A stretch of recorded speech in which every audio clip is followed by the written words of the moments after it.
Okay, welcome to this episode of KUDEN Radio. That's Miller here, and I've got James in the wings as usual. Anyway, throat's a little dry. I'm not sure if I've got something working on me or if it's just dry air and stuff. Anyway, all right. So this is part two of a three-part focus on two core principles that come out of the Togakure school that really makes Ninjutsu very, very different from conventional style-based martial arts. Way back in the, I'll even include the late 70s, because there were a few people doing things back then, but very early 80s. We're talking 80, 81, into the mid 80s. Most of us got on board because we had a long history of doing this art or that art or whatever, and most of us felt like there was something missing, right? We weren't, this wasn't an attraction based on the ninja movies and all that. That came mid 80s. But anyway, so what I want to take a look at, last episode, we started with these core premises, right? One is that we never meet the attacker head on. I'll give you, for instance, about that when we get started. So we're not doing the nose-to-nose, toe-to-toe, not a style-based program, right? The whole premise is different. And then that leads to this other core piece, which is that nothing in Ninjutsu is what it looks like, right? And so this is an important piece. So while we'll continue on, like next episode, we're going to take a look at the hierarchy within a typical ninja clan. I'm not going to dive into like all these sub types of ninja and whatnot. We're going to take a look at the three, and most of you probably already know these. I've taught on them many times before, but all of these, all three parts here are all wrapped around this initial premise, okay, about never meeting things head on, or never meeting an attacker or a threat or an assumption, right? Head on, but also that nothing in Ninjutsu is what it looks like. Okay, so during this episode, right, this is kind of the bridge where we're going to take a look at answering the question, right? Are we doing Budo-Taijutsu, or are we doing Ninpo-Taijutsu? Are we doing Budo, or are we doing Ninpo, right? Hatsumi Sensei has used both terms, and in all honesty, in the Budokan, the terms have, the differences have become muddled, almost interchangeable, right? But we'll talk about that more as we get started. And I'll, as soon as we get back from the intro, I'll kind of lay out what my agenda is, which is we take a look at two sets of three kind of things, right? And yeah, we'll just go from there. Okay. So again, what are we doing, right? Are we doing Budo? Are we doing Ninpo? How are they connected? How are they different? Those kind of things. This is something that if we don't get our head wrapped around and we don't answer it properly, if we don't understand what it is that we're doing, well, we can call anything we want, but that doesn't necessarily make it so. All right. So anyway, like I said, we'll dive into this as soon as we get back. Question is this: how are self-defense and success-minded people like us, concerned citizens worried about protecting ourselves, our loved ones, and the things we care about from the monsters we know exist in the world? How do we train in a way that gives us the skills, knowledge, and understanding we need without becoming paranoid fighters or killers ourselves, and yet still allows us to be the hero protector the world needs us to be? That's the question, and this podcast will give you the answers. My name is Jeffrey Miller, and welcome to KUDEN Radio, real training for real people in a real world. All right, we are back. So, as with all episodes, I'm going to ask you to take this with a grain of salt. How would some of my mentors say this? My show, my opinion. I'm going to try to stay away from opinion, but ultimately, it's my translation of the way the lessons or the experiences that I've had over all these years have kind of been processed, right? Based on where I was at the time, not just and this is important for all of us, right? Not just where I was in space and time with what teacher in Japan or at a Taikai here or there. No, it's not about that. It's where I was also time in training, experience with the art, ability to translate the lessons, and those kind of things. Now, I've been around since 1980 in the art. I've been involved in the martial arts since 1975. So, I don't know, a couple of weeks. Anyway, so we've been working things in kind of blocks, right? And was it, James, maybe a month and a half ago, I decided that instead of coming up with just a flat out different topic for everything that I'm doing, KUDEN and Whiteboard Wednesday and all those kind of things, that are going to streamline things, right? For my sanity, for hopefully for everybody else's clarity as well. So what I've decided to do is choose a topic, a subject that we could look at from a personal development, from a seishin perspective, as we look at the three ways that the art is transmitted from teacher to student. Right, we have Taiden, right? That's the way it's teacher demonstrating a physical technique, right? So they're demonstrating something and they're expecting that you're going to be able to duplicate that with your body, right? And then there's Kuden, hence the name of this, right? Kuden, which is about the mental work, right? Strategic thinking, tactical thinking, philosophy, the principles of just generally across the Budokan lineages, or any specific one, those kind of things, right? Warrior mindset, that kind of thing. And then Shinden, Shinden, right, is heart-to-heart transmission. But what that really is kind of an unspoken, watch your teacher, watch how they live, watch how, or listen to the way they kind of solve problems, those kind of things, right? So there's this other thing that gets transmitted. And so, and some of it crosses, some of the Kuden stuff crosses that way.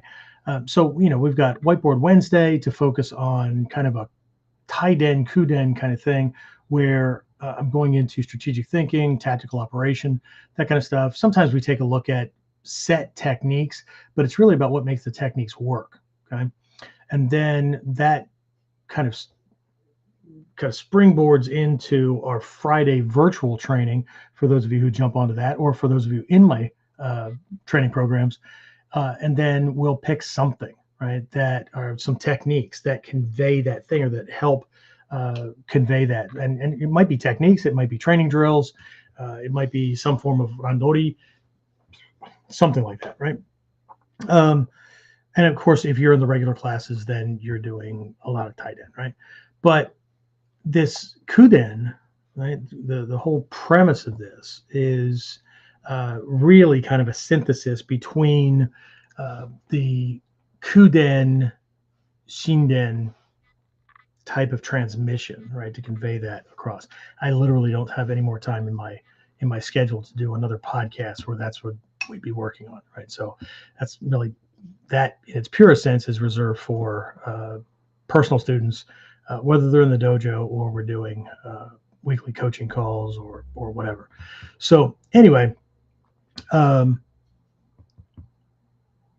so again, I started choosing like a topic, right? So last week, actually leading up to last week's episode, I was doing my own research, studying some things, working on some stuff for myself. And what kind of came out of that was, again, focusing on this two-pronged kind of approach, right? That unlike conventional fighting, unlike conventional warfare, the ninja doesn't meet the opponent head on, right? Now, that being said, we know that there's exceptions to all rules. Okay, so if a ninja does that, there's always a hidden agenda, or there's a very specific strategic or tactical reason for doing that. Okay. Now, I'm saying that because based on comments, whether they're on my videos or they're questions that arise during training like this or classes or anything, it is obvious that folks are trying to run ninjutsu through a lens or a filter based on conventional fighting, right? Based on what they think of as a nose-to-nose, toe-to-toe kind of thing. And then again, the other thing that led to, excuse me, is that idea that nothing in ninjutsu is ever what it looks like, which again, in and of itself is a cautionary tale, right? We have to understand that when we watch a teacher demonstrate something, not just on video, but live in the dojo as well, right? That at best, we're seeing 10% of the technique, okay? Because there's so much that's hidden. There's stuff that's hidden beneath the layers of skin that we all wear, right? How are the muscles firing? In what order? What are they feeling inside? What's being produced in the body of the uke or of the assailant? All that kind of stuff. And we haven't even touched on the hidden Kyojutsu Tenkan, right? The disguising truth and falsehood, this central crux of this entire art, right? So we have to be careful, right? Because not only is, if nothing is what it seems, that's not just because of the way we do it. We have to understand that. And we have to approach any technique, any demonstration, any lesson that a teacher gives us from the perspective of what am I not seeing? What am I missing? What's hidden? Not that they're trying to hide it. It's just hidden by its very nature, right? So as I was processing these things, a bunch of different ideas came to mind. Okay? So that's what kind of led to this 3-part thing. So last week was the premise behind those. So if you haven't caught up on that, you can always go to the YouTube channel, or if you're on the Online Ninja, the KUDEN podcast Facebook page, you can always scroll back. It's not that far back. If you are on YouTube, right, then go to the YouTube channel and click on the live button there at the top in the menu. And it's going to be what, James, 2 videos down? Because we kind of leapfrog until I start breaking these things into smaller pieces. Well, no, those are the live things that we do. So you'll skip over last week's Whiteboard Wednesday to find last week's KUDEN Part 1. Okay. So, but what I wanted to do was take a look at this one, and I've covered this in the past, right? I'm going to tell the same story. So some of you, again, if you've heard it before, just be patient, right? Use the nin for patience, right? And understand that I need to get everybody caught up, because I don't want to have anybody ever in any of these episodes feel like they're missing an inside joke or an inside story or something like that. Every episode, while this is a continuous process of training for most students, every episode is still a standalone training, right? Even if I'm doing a student interview, it's still that kind of thing. So, and I need to make sure that everybody's on the same proverbial sheet of music, right? So anyway, so my goals today are to, one, introduce a little story here about kind of how the art started, right? We're going to go back to the days where a lot of newer students to the art, right, want to call that old school ninjutsu or good old boy ninjutsu or whatever, because it was in the days before quote unquote soft training. And there's a reason that came about as well, right? More legal and international problems with either foreign nationals being in the United States doing a seminar and hurting U.S. citizen, or a foreign national from whatever country, right? I say U.S. because that's where I am, but if it would have been in Italy or France or wherever, right? Or one of us would have been in Japan, and then a foreign national would have injured a foreign national, a Japanese citizen would have injured a foreign national in training, and this foreign national is only on a tourist visa, right? Creates an international incident, but believe it or not. I mean, probably wouldn't make the news, but becomes problematic, right? So it's not for all the reasons that people get involved with. Anyway, and that speaks to something called anchoring bias, which can really screw people up, right? How we get involved with things, or our first exposure to something, for the unmindful human being who doesn't understand how the mind works. Even for people who do know how it works, if we're not mindful in controlling the process, or in reminding ourselves as we're researching or going about things, we run the risk of just gauging everything else as right or wrong, appropriate, inappropriate, stupid, retarded, whatever, right? Based on that initial introduction. Okay? But see, that also goes back to something we probably already learned very early in life, and people have been resisting it, right? Never judge a book by its cover. Well, I get all that, right? But why would that be around? Well, because that's our default state. Okay. And so as most people have gotten involved in the art based on the way the art was being done at that time, or the teacher that they were first introduced the art to them, or whatever, that's how they're going to gauge everything else. Okay. So we have to be careful. We really, really have to be careful. Okay. And that's not just like how the art is done and how they continue with training. That's also based on whether or not they think the art sucks, or it's a good option, or it's the best, or whatever, right? Most people don't stop and think about, that maybe they try a class or they do training for a while and then it just doesn't kind of work out for them, or it's not a good fit or whatever. And so they'll make a blanket statement. And that blanket statement is Ninjutsu sucks, or tic-tac-toe sucks, or whatever, right?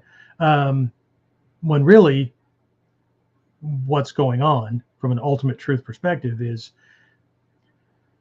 this stuff, this training, the training that I received, that part, right, of this art in this particular school or somebody's backyard or whatever, conveyed by that person, didn't work for me. I didn't like it, whatever, right?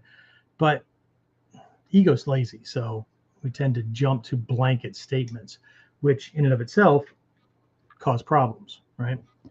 That in and of itself is contrary to Ninjutsu. Okay. Anyway, so again, I'm going to come at this from a couple of different perspectives, right? So we're gonna take a look at Ninpo-Taijutsu, Budo-Taijutsu from that perspective. Now, when I say Taijutsu, right, that's body art, but I'm gonna use it in this episode the same way most people think about it, right? They really don't think about it as the unarmed fighting skills, the body skills of the ninja, right? And then we're going to, insert weapons, and then the body will adapt to just enough to the weapon so that everything continues to work as it does. Most people wouldn't say, that they're studying Ninpo-Taijutsu and Bojutsu, Ninpo no Bojutsu, or well, that's the way it would be listed in the Ninja no Hachimon. So Ninja no Taijutsu, Ninja no Ken, Ninja no Sojutsu, that kind of thing. It's too much, right? So things have really, it's really funny. In over the years that I've been doing this, right, there's been this big push, or not really push. It's a way that the purists, right, have described what some people are doing, right? That it's being watered down, except that the terminology that even the purists are using has been watered down, right? Well, you know what I mean. Well, yeah, maybe, right? As long as you know what you mean, I can always ask questions, okay? So I will do that. We'll compare Budo Taijutsu, Ninpo Taijutsu. I may mention other weapons or whatever, but it'll be more of a global kind of thing. We're going to take a look at base premises here. But before I do that, because I think most people know what I'm talking about when I go into that. So when I go into that during this episode, third segment, it's going to be to look at both with more of a critical eye. All right. But before I do that, I want to come at this from two other perspectives. One is going to be the way I recall Hatsumi Sensei describing explaining the reason why we were going to stop doing ninjutsu for a while, and we were going to focus on Budo and Budo-Taijutsu, right? And there were three reasons that I remember. I was at that Taikai, right? I was there in person while he was describing this stuff. And then I'm going to look at a much deeper level, and this stuff is kind of spread out around. Sometimes they were in classes, sometimes they're in writing, and sometimes, I got them secondhand because somebody else was in Japan or somewhere with Hatsumi Sensei in kind of a private meeting. And so when I get things like that, I would say that the Budo winds blew them in my direction. But what we're going to be doing is taking a look at what I received as the three base premises for why Hatsumi Sensei made the change on a deeper level. I mean, this will be on a deeper level, and it's actually like the way I got it at Taikai was more based on like three concrete reasons. Okay, they had to do with safety, they had to do with understanding, that kind of stuff, right? But these others, they're more of a transitional kind of approach. Okay, so Sensei, how the hell does this match up with the ninjas strategic or strategy or strategic thinking or whatever is to never meet the opponent head on, and that nothing is ever what it looks like? Well, the never meeting something head on is trying to look at this stuff like it is exactly what it looks like, or trying to approach it like it's any other martial art with just a different twist and a different style. Okay, we remember that these people, a lot of them came from samurai families, like Daisuke Nishina, that person we know of as Daisuke Togakure, or Togakure Daisuke, because he changed his name, who was this samurai who went to war and whatever, met this mystic in the mountains after he ran off into the mountains. This guy named Kain Doshi, right? Doshi just means teacher. But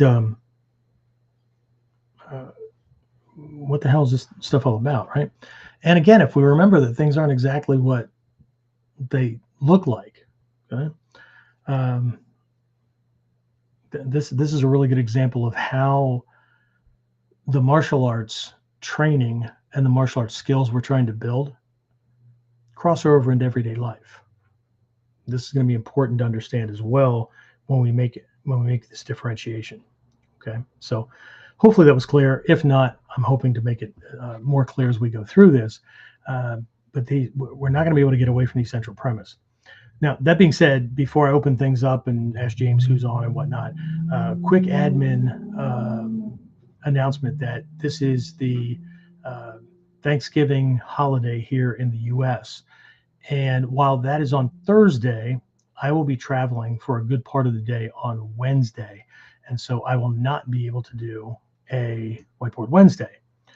But that being said, the dojo is closed from Thursday through the weekend, and I will be out of state, right, from Wednesday through probably Friday. So there won't be a Friday virtual training class either, right? So we'll pick back up first week in December, okay, which will be perfect because we can combine this approach with the stuff that we're talking about with Junin, the Geinin, Chunin, and Jonin, three different classes of ninja within a ninja family, during the next episode, because in that one I want to take a look at how each of those classes of ninja would approach these lessons and what that means in their realm. Okay.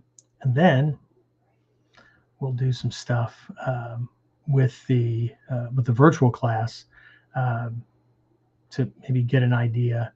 Unless I change my mind and when we'll come at it from a different angle. My plan right now is to do a class where we take a look at how a Gainin approaches these principles, how a Chunin, right, field commander, middle manager, think M from the James Bond movies, right, and how a Jonin, right, would execute on these things.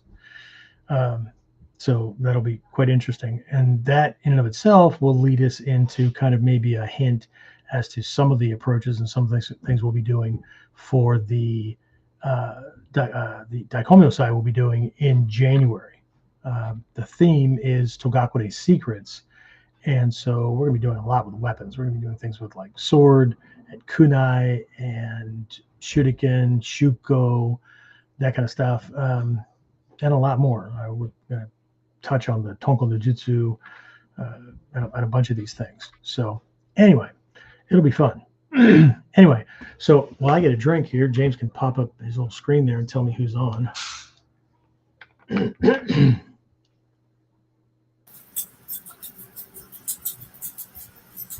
See, he goes from invisible to visible, just like that. Who's on? All right. Christopher Garman from Texas said good evening. Cool. Good evening. Jared Marijuana. Jimmy said konbanwa. Konbanwa. Oge desu ka? And Y from over on YouTube checked in from Australia. Cool. All right. Let me know if Candyman, was it Candyman 12 or something like that? I don't have it written down in front of me. He was on last week because I want to be able to answer his question, but to answer it, I have to know what he was referencing. Apparently, there's something in my background. Not my background, behind me, right? My backdrop, I guess, right? That he wasn't clear on. So anyway, I don't know. We'll see. The scroll's gone, just in case anybody didn't notice that, because we're all like very, very attentive ninja, right? For the followers and stuff. It's actually sitting here, and I forgot to give it to Sensei Major because she does scroll restorations, but my scroll is coming apart. So the cord that I was actually using it to hold it up there, actually the universe decided to hand it to me in a gravity assisted way one day. So anyway, that's it. That's all. We don't have any other comments or questions, or no? Just Y gave his name is Greg. So Greg from Australia. Greg from Australia. Awesome. Hi, Greg from Australia. Awesome. All right. So too bad Carl's not on. We could go Carl, Greg, Carl.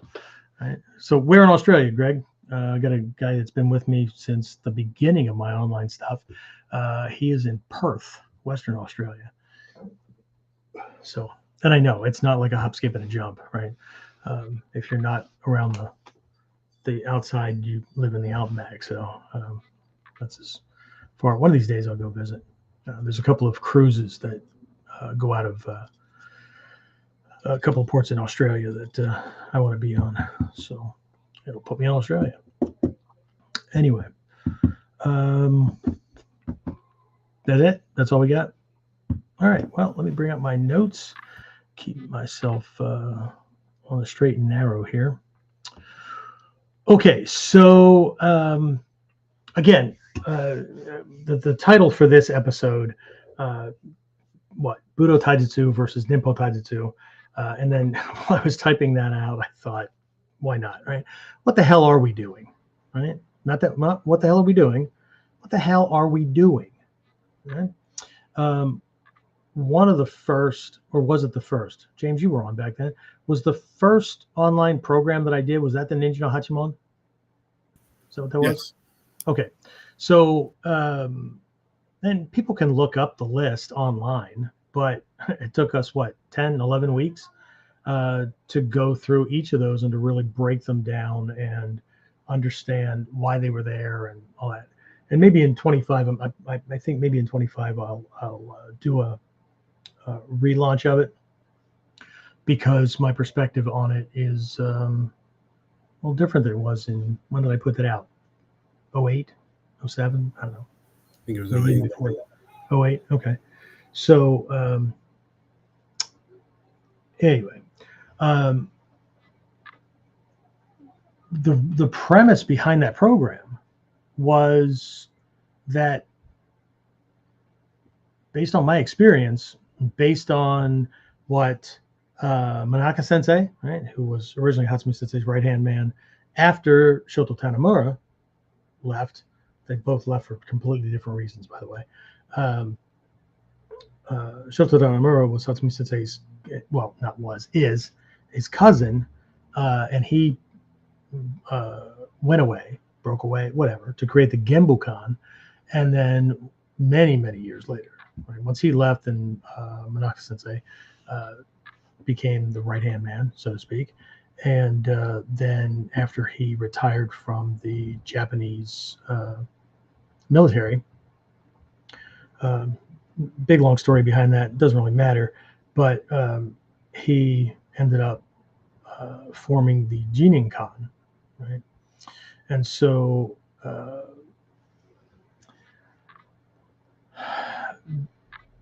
the premise was, how can we be doing something that we don't know, right? Manaka Sensei and Tanemura Sensei and many Japanese Shihan, right, have ruffled many Westerners' feathers by making the statement that basics are poor, folks don't understand things, whatever, right? And oh well, feathers got ruffled. So, but the premise of the program was, how can we be doing something that we don't understand? So therein lies the reason behind it, not just, oh, this would be a good idea, let's throw this out at people. It was done as the first program because everything else was going to be built upon it, right? James said 2008, right? So 10 years before that, right, and that's where we're going to start. 10 years before that, in Princeton, New Jersey, at Princeton University, they had this field house of sorts. Maybe it wasn't a field house, but they had this building that was a stage at the front and had this very unique shape to it. We almost got asked to leave because yahoos were climbing the building because they, I don't know, can't control themselves. Anyway, so during that Taikai, this was after Manaka Sensei had left earlier in that year and formed the Jininkan and was really, really, really focusing on basics, right? Because, again, he didn't see Western students a lot because he was in military service. And so he would, take some leave time and either come to the States and do a seminar, or he would go back to Noda and teach some classes and whatnot. And what he kept seeing was crappy basics. And again, feathers ruffled. But it was either mid to late 97 or early 98 when Manaka Sensei left, right? Changed his name, right? For those of you who know, Unsui, right, is his changed his first name. So if you ever see anything, books that he's written or whatever, it'll say Manaka Unsui instead of Manaka Fumio. Right? Fumio was his given name, right, when he was born. So I, all the way up from 1980, knowing him, I knew him as Fumio Manaka and not. So either way. So, but Hatsumi Sensei, during one part of the training, stopped and was discussing what Manaka Sensei was teaching, right? And to give you a for instance, about the teaching. For Nidan in Jininkan, now I don't know if it's changed or whatever. However, when I did some training, went to seminars, this was the way it was then. Okay, so I can only speak to that. For Nidan, it was all Uroshakubo. Okay? So Manaka Sensei had this coding system, right, where you'd have a kamai or strike or whatever, right? Now all these things listed out, kata, that kind of thing, and then he had 3 geometric shapes to the left of each of these things that you had to demonstrate. And they were not short tests, right? He very quickly established, and I believe that the new Soke will be doing the same thing, established standards for promotion instead of more of a subjective, how long somebody's been in training, that they have a good heart, whatever, right? You actually had to prove skill proficiency, right? So anyway, he had 3 symbols. He had a circle, a triangle, and a square. And again, memory's a little fuzzy as to which one was which. I believe the triangle was the needs work, but maybe not, right? But either way, what they meant was, one meant that the technique was good, right? It passed by standards. One was it needed work, and one was not no, but hell no. Okay. Now I'm only going to speak for the Nidan test. So the Nidan test, that packet of papers that he had that he was, you were going to demonstrate and go down through, was 9 pages. Okay, 9 pages.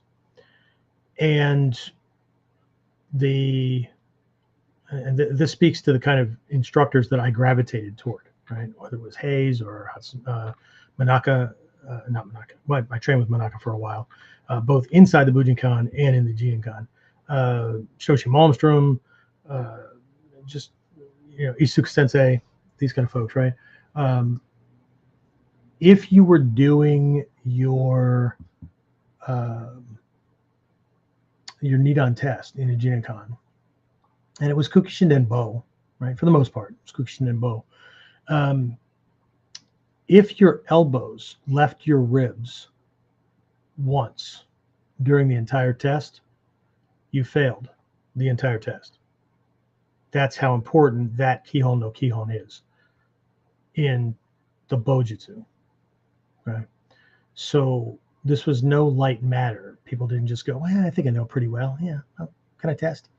It didn't go well. Okay? So, and the test, again, they weren't like 5-10 minute little demonstrations and then, we're going to make a life altering or a life changing decision, right? Based on, whatever. So there were these different things. But anyway, I'm giving you this context because during the 98 Taikai, Hatsumi Sensei, when he stopped, he talked about Manaka Sensei leaving and whatnot and establishing these things. And he said, this is very important, right? Everyone needs what he's teaching. Everyone needs exactly what he's teaching. But then he gave a cautionary warning that after a certain rank, and I believe then it was 5th Dan, but then 10th Dan was the highest, right? It wasn't until we had a butt ton of 10th Dans running around that we ended up with these, what should have come to known or be known as the return to nature levels, the return to the Godai, the what I call beyond mastery, okay? Because Japanese martial arts rankings run out at 10th Dan, right? Remember the days when we were growing up and looking in the yellow pages and stuff, and everybody seemed to be competing with each other as to how high their rank was, right? This guy was a 9th Dan, that guy was an 11th Dan, that guy was a 25th Dan, and had both fought Bruce Lee and Chuck Norris and kicked their asses, and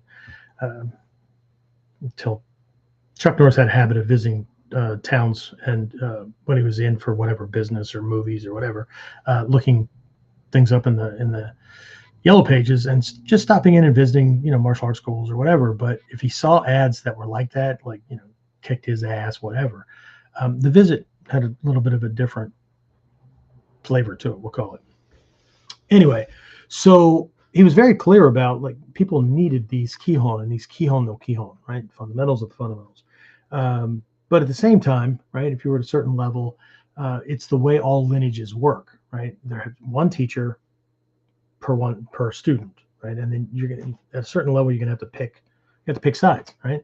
But it was no different than anything that I got from Reverend Jikai when I was taking the Mikyo path, that up to a certain point, the students, could get their information from wherever. They could train with whoever and follow whatever path, or not follow a path, but just collect information at their own choosing.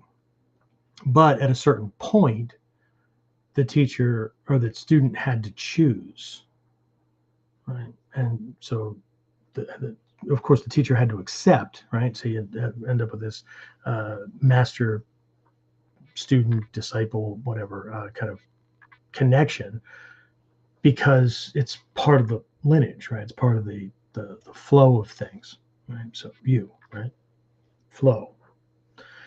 So anyway, so he was explaining this stuff, and then this kind of segued into this other thing about we were going to need to make some changes as well, right? Because it became very, very evident that far too many people did not understand what true ninjutsu was. Now, I'll just very briefly make mention that it took less than the couple of hours that would have finished out that day. If anybody's old enough to know what the game telephone is like, right? Where you say something to the person, you're all sitting in a circle or whatever. And so you say something, you have this thing to say, or you come up with something to say, you tell the person next to you, and they're supposed to just repeat it to the person after the person after. And so when it comes all the way around, the person to your left tells you, and it should be the same thing that you said. But in most cases, it is not. And you find out very quickly that it broke down by like person number 3. So it was a really bad game of telephone going on that day, because what Hatsumi Sensei said was, because people didn't understand ninjutsu, its nature or anything like that, we were going to need to spend some time focusing on Budo, on Budo-Taijutsu.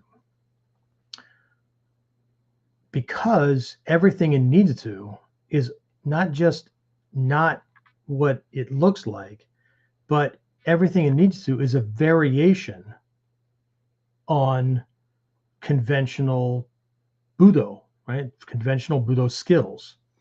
So one, how can you do a variation of anything that you don't know? You don't know how to do that thing, right? Form, function, whatever, right? 2, if you don't know the conventional Budo, how do you beat it? Right? If you don't know what its strengths are, its weaknesses, right? The conventional, how do you beat that? Right? And that's what ninjutsu is all about. Ninjutsu is all about being the presumed underdog, the person who's under armored, under weaponed, whatever, and you're supposed to lose. But you don't, right? Because ninjutsu at its very core is all about adaptability and overcoming overwhelming odds, all that kind of stuff, right? And so there were these things that were kind of mixed in, right? But what he kind of segued into was there were some other reasons, right? So let me shift my notes here and get to my section. So I'm going to start with what I kind of carry within me as my recollection of that lesson, okay? Because that was our pivot point. That was not really an updating, right? It was,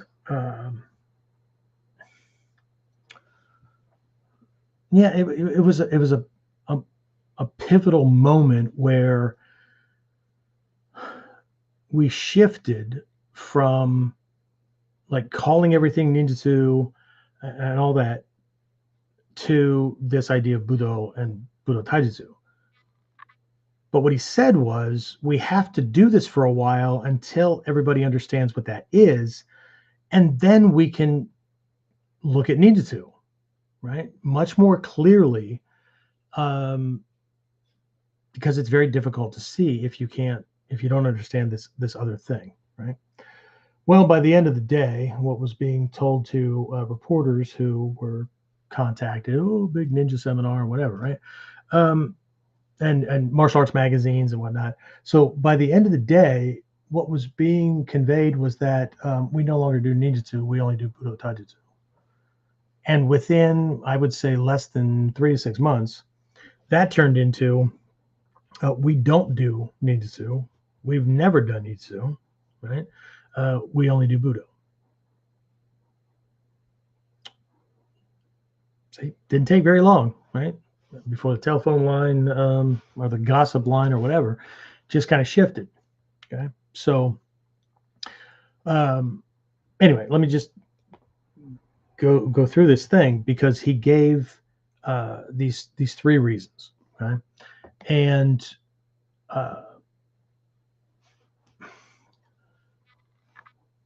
as I move through these, the reasoning and the, I don't know, the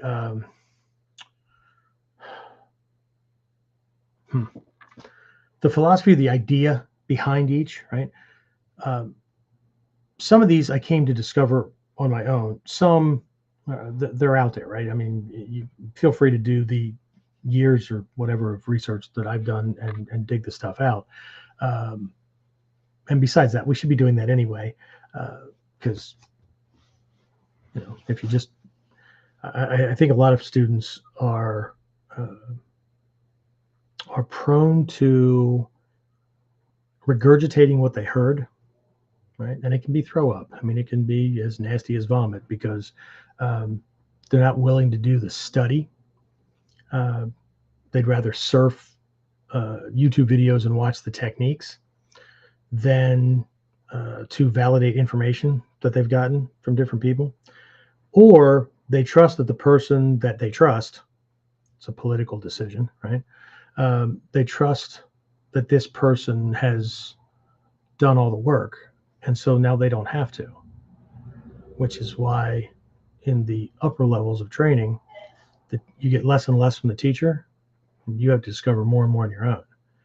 I remember a story that I got from Stephen Hayes a long time ago. I'd been with him for quite a while, and he was talking about he was in Japan, and he became interested in poisons. It's part of Togakure training. And so he went to Hatsumi Sensei, and this is the way training was before, I would say, the second or third change along the way, because at a certain point, Hatsumi Sensei decided he would have a certain number of Godan. And even the test for Godan changed. The physical wasn't that he wasn't swinging a shinai at your head and all that he was, but the tip of the shinai was no longer hitting the tatami, was no longer hitting the mat. As a matter of fact, somebody didn't move, more often than not, the shinai didn't even hit their head. Right?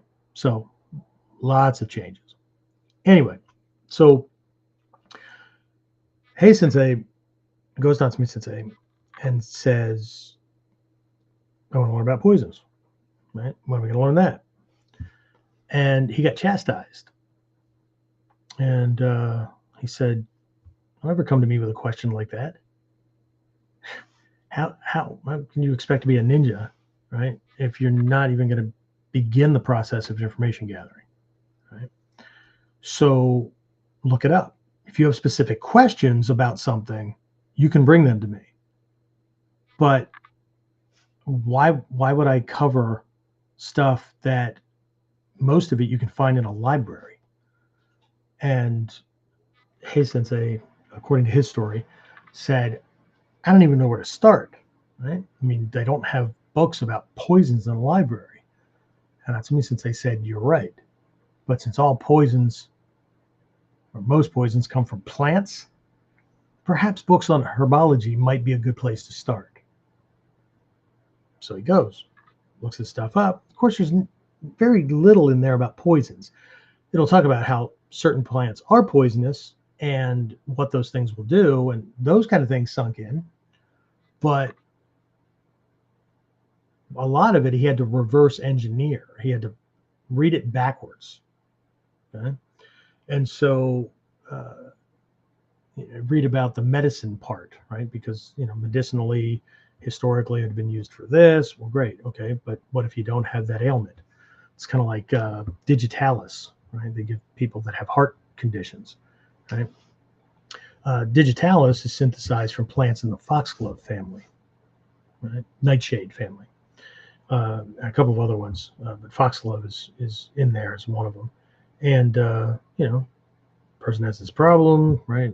They take digitalis, it comes from this thing over here.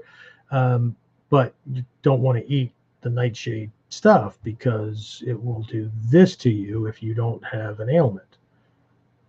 See, reverse engineer, right? Well, then, he goes back to Natsumi Sensei weeks later and says, I was doing some research and it was very, very interesting. I found that the chrysanthemum, right? This part. And Natsumi Sensei says, oh, yeah, this, right? Then the information poured out. But in the world of the internet,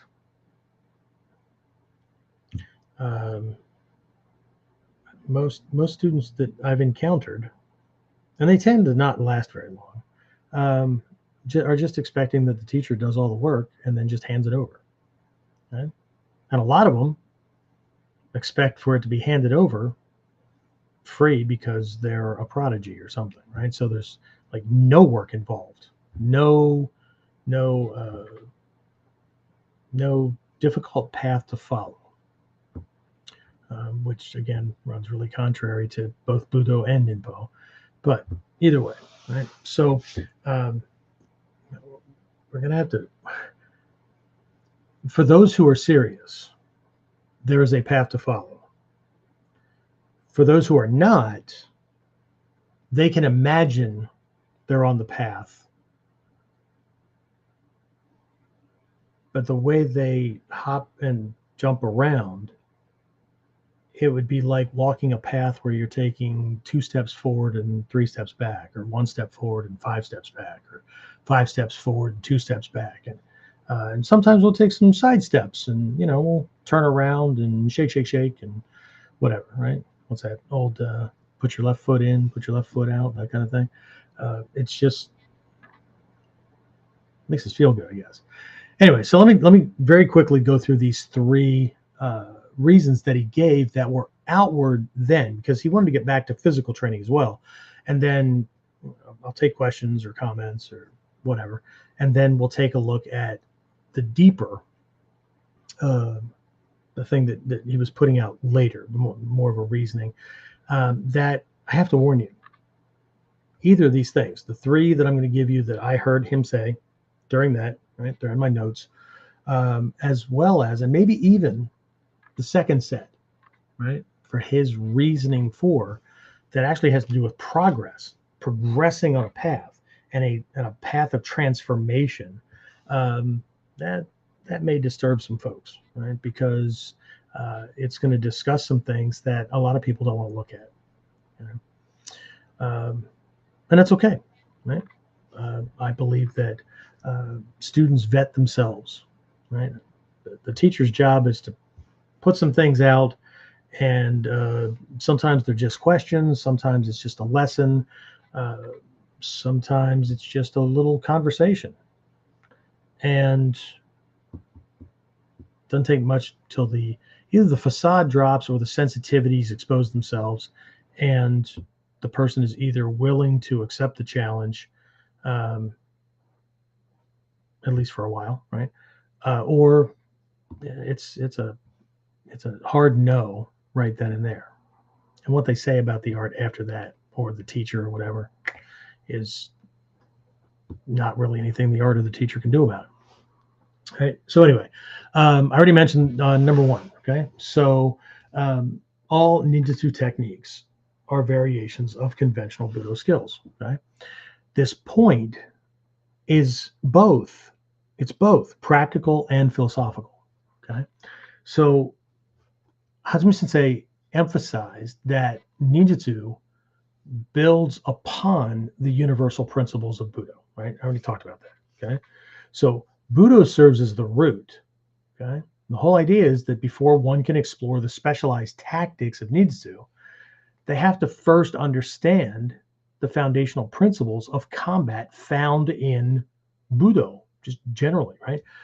Most people know the Togakure 18 levels of training, right? The Ninja no Juhake, okay? The 18 areas of training. But a lot of people don't know that there was a Budo Juhake during those periods, right? There were 18 conventional skill sets that most, I'm going to say most because even if you look at some of the masters and stuff, right? And he was an expert of this, and this. It doesn't mean that he didn't learn those other things or didn't know that he couldn't, or didn't mean that he couldn't use these other skills. It was just the system that he developed or whatever. You know, here's where his mastery kind of lay, right? So if the ninja had to know the conventional Budo skills, then there are not 18 levels of training in ninjutsu, in Togakure ninjutsu. There are 36. Because Togakure ninja had to know the conventional Budo skills and the 18 ninja skills. Okay. So ninjutsu then needs to be seen more like an evolution, right? The skill sets evolve, they transform. Some of them even transmute into something else. Right? There's a lot of hidden nuances in ninjutsu. I mean, in Togakure ninjutsu itself, right? I don't know how many people noticed, but when we're working with the spear, why do we work with the spear in today's world? Well, I don't know about you, but I have like gardening and yard implements, and they're a blade or some kind of metal implement on the end of a pole. So I don't know, but there's also the reasoning where a weapon either makes your taijutsu better because it drives the weapon, or the weapon exposes problems with the taijutsu that the student really might be trying to cover up, but that weapon makes it almost impossible to cover up because a weapon amplifies, magnifies mistakes. Just like if I'm, and that goes true for short weapons, long weapons as well. Let's say I'm doing something with a Kusari Fundo, the weighted chain, or I'm doing something with a Hambo, right, the half staff, and you know, it's there, but I'm still whacking the guy with a piece of wood, so you know I can easily cover that up. But then I go and put a 6-foot staff in my hand. Even the small mistakes that are made with the Hambo are going to be greatly amplified with this longer weapon. Same thing between knife and sword. The Kusari Fundo, right? This short chain, then I go and use a Kusari Gama, or I use a Kyoketsu Shoge, this hook dagger, long rope, weighted ring kind of thing. Why the hell would I do that, Sensei? Well, if you don't see a reason, the teacher can give you one, but you still have to accept it. There's lots of micro skills within something like the shoge that is really, really cool. Everything all the way down to being a MacGyver and making a makeshift weapon really, really quickly, and then having this combination thing. But either way, right? So I've got this short length of chain, give or take 2.5 feet long, with this weight on the end of it that I'm wielding and moving around, learning how to not hit myself and break my own bones. And then I'm going to end up with 15 to 18 feet of rope with a weight on the end of it. Every little mistake that I make with that Budo, that's going to be amplified. So, but either way, right? Ninjutsu then is an evolution of those Budo skills, right? So once the fundamentals, right, of Budo-Taijutsu, of Budo in general, but again, we're sticking to Budo-Taijutsu, so we're talking striking, throwing, joint locks, that kind of stuff, right, are internalized, then the student can begin to explore Ninjutsu's variations, adaptations, right? Such as techniques for unconventional weapons or stealth or evasion. For instance, right? Let's just look at the fists, right? So we have Fudoken, and we have Shikanken, and we have Boshiken, and we have these are pretty standard around a lot of the lineages. Now you may not find them all in the same place, but they're these things, right? In the Togakure view, they were considered to be secret fists, right? But the Togakure view actually had a subset, right, of secret fists that are also found in the Koto view because of one very specific weapon, and that's the shuko. Okay, so again, shuko is going to be a major part of the Daikomyosai that we're doing in January. At the moment, I'm not planning on doing a specific or a set shuko session. It's just as I'm teaching different things, I may, who knows, I'll change my mind by the time I write down the lesson plan. But my plan at the moment is we do certain techniques and then we break out the shuko, right? Do these, okay? But the variations begin with the fists, because you can't make most of your fists while wearing shuko without hurting yourself. And that doesn't mean that your fingers are going to be impaled on the spikes or anything like that. It's just the way the band sits on your hand, that kind of stuff, the way it would move around when you're striking, right? So Fudoken becomes this. Goes from here to this. Let's get my thumb out of there. But my thumb would not be in striking range. You can see that it's I have it shoved over here, so it's completely out of the way. Okay. So, but for that to work without me breaking my fingers or breaking my wrist or anything like that, there's something very specific about the formation of the Fudoken for striking that way. Okay. Because if I change things, this is for certain types of counter strikes. This, very different. It's not this. Okay. So, but this is the Fudoken. It's a secret Fudoken. Look at all the stuff I'm giving away, right? If you're on the audio only stuff, I apologize. You have to come to a seminar or just jump over to YouTube, find the video version of this. It'll help out. Okay. So Shikanken, 4 rings fist, right? We often teach to the kids as a chisel fist, whatever, right? But this, okay. If wearing shuko, it's this. It's not the same. Okay. So I better have my finger placement right. Okay. Boshiken, right? Boshiken normally, right? Boshiken, Shitoken, right? This kind of thing. In Togakure, Koto, when wearing the shuko, this way. Right? But if I don't have this joint seated properly, I'm going to break this badly. Right? And we can go on with a whole bunch of these fists. Okay. So, and it's one thing for me to demonstrate this. That's part of the Taiken, right? But unless you get shuko and work with them and understand why, like I can have the band around here. What the hell, right? Why this and not this? Well, until you try striking a couple of things really, really hard and recognizing how that band slides up and down your palm when it's straight, it won't make sense. And even if you can envision it, until you do it, it won't make the kind of sense it's supposed to make. Okay, even the shuto, right? We do this, right? Even the shuto, it's different. Okay? It's this, not this. Okay? Anyway, so but there again these little variations, right? So, but this idea parallels the concept in many different disciplines. Okay.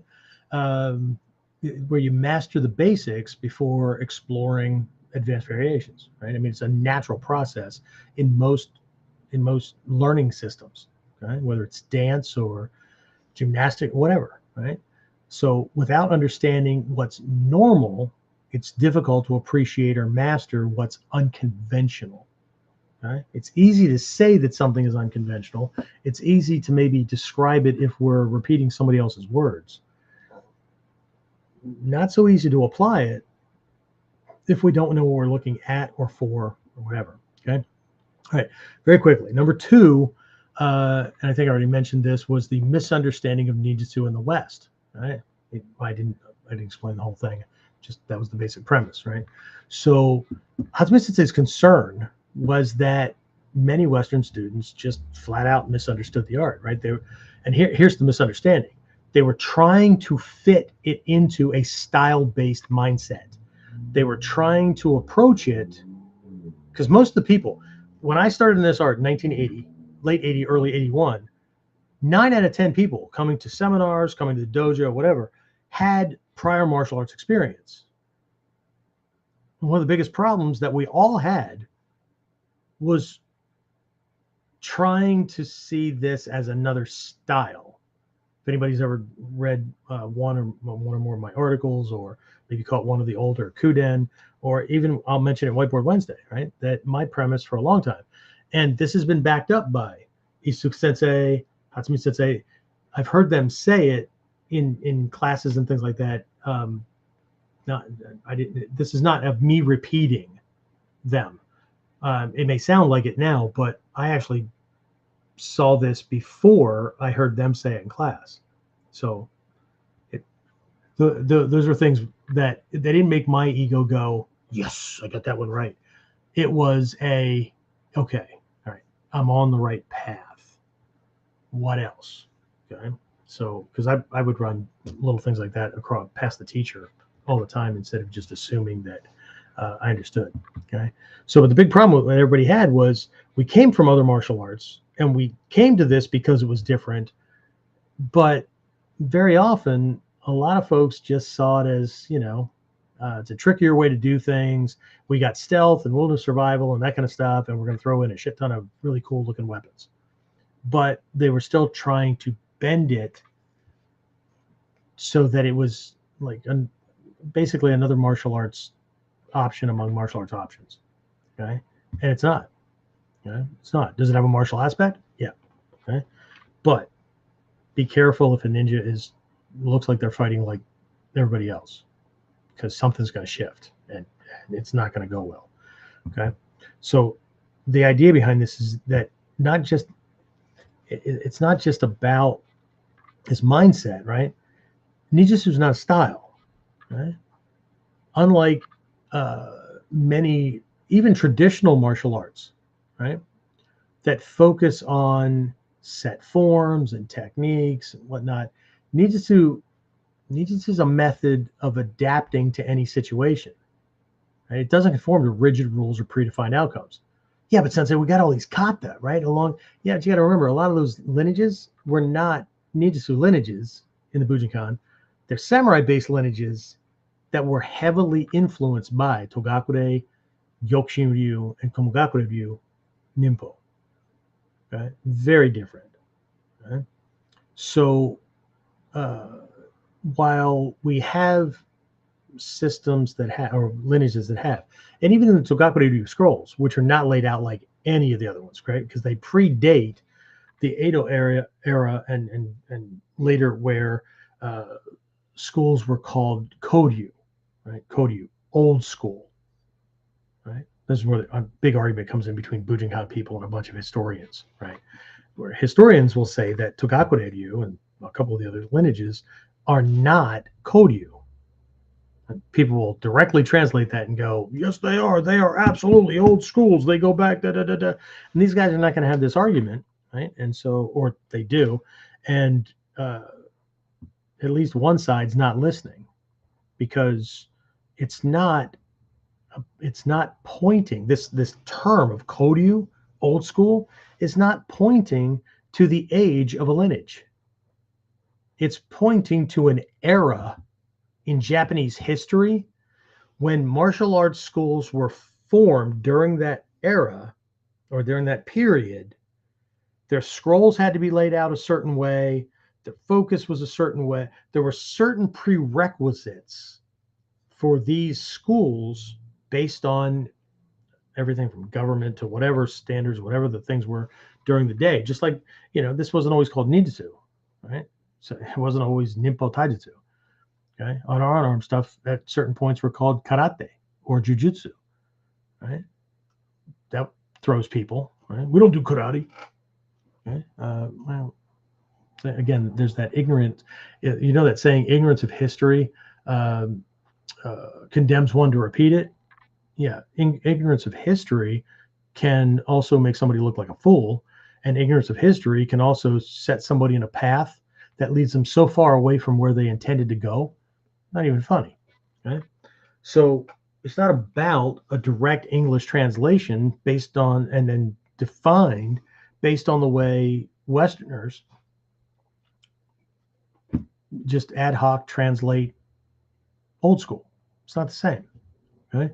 So yes, some of those schools have those, and yes, we focus on those, but what's the point? Because up until Hatsumi Sensei made that statement, and then, it was a little bit before that, mid to late 80s. Dates are a little fuzzy in my head at this point because, I'm old. But that's when we started to hear that Bujinkan really does have kata. Because from 80 all the way up until that point, we operated based on the premise that there were none. Everything that we did was based on principles and concepts. Right? It was the shuhari, that shu stage of copy and preserve, right? Copy your teacher's movement. It didn't matter where it came from. And even if it did come from someplace, if you couldn't duplicate it, it didn't matter. Nothing else mattered. Questions, when would I use it, whatever, right? So up to a certain point, we knew crap about kata. So the notes would read, like if we were using the Godai formula, we could use that. Or if we were just, basing it on Kamai no Waza, that kind of thing, then we might have Ichimonji versus hook punch, or Ichimonji versus knife stab, or Hira no Kamai, or Chi no Waza defense against, that kind of thing, right? That's how we all freaking took notes, right? And then this major transition came about. Everybody became kata collectors. And all of this ninjutsu stuff, adaptation and mindset and all these kind of things really started to fall away. And that's when things really went amiss, because not that there wasn't problems with the early stuff, because people would gravitate toward the cool weapons, or they wouldn't be safe in their practice or whatever, right? But as kata came along, and man, it's like holding up a $50 bill to somebody who's broke, and ooh, right? All that matters is, how do I get that?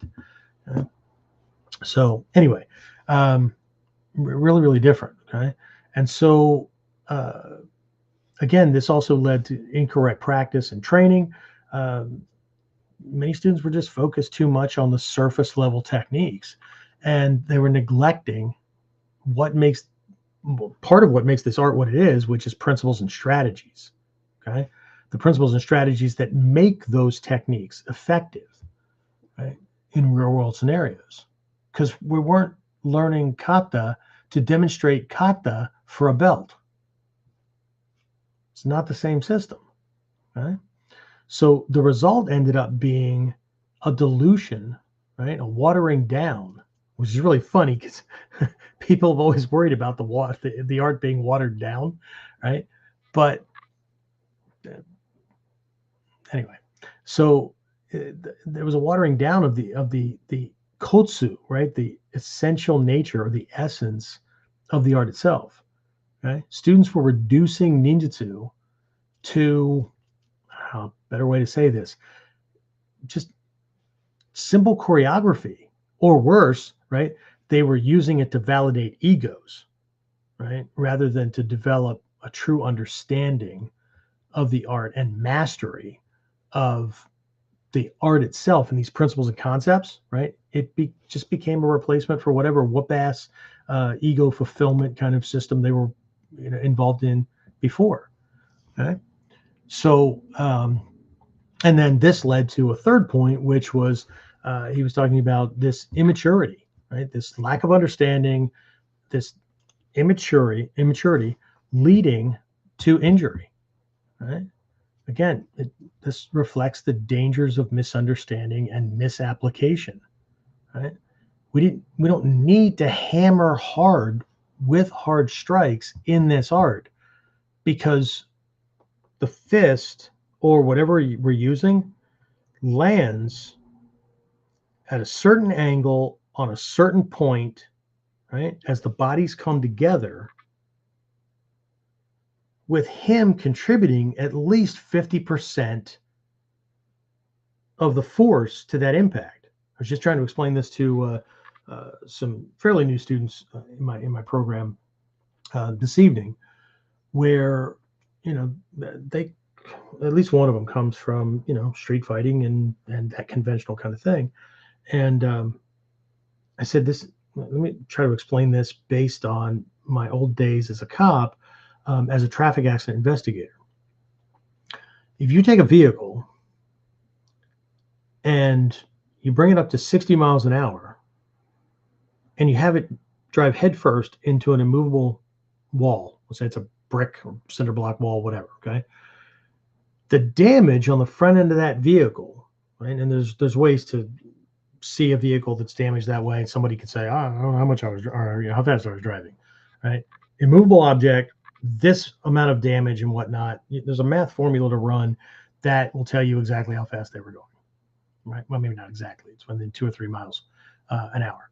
But the damage that results on the front end of that vehicle is what is produced by a vehicle traveling at 60 miles an hour hitting a solid object.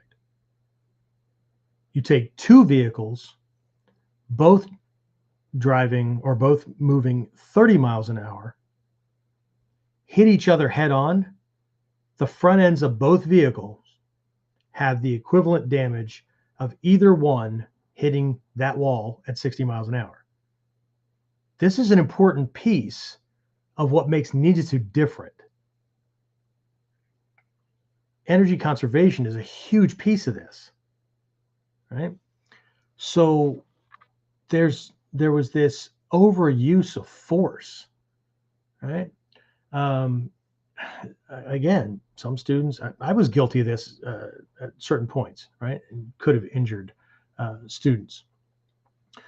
Because one of my approach and two other systems that I had come from, right? The slow stuff really didn't kind of,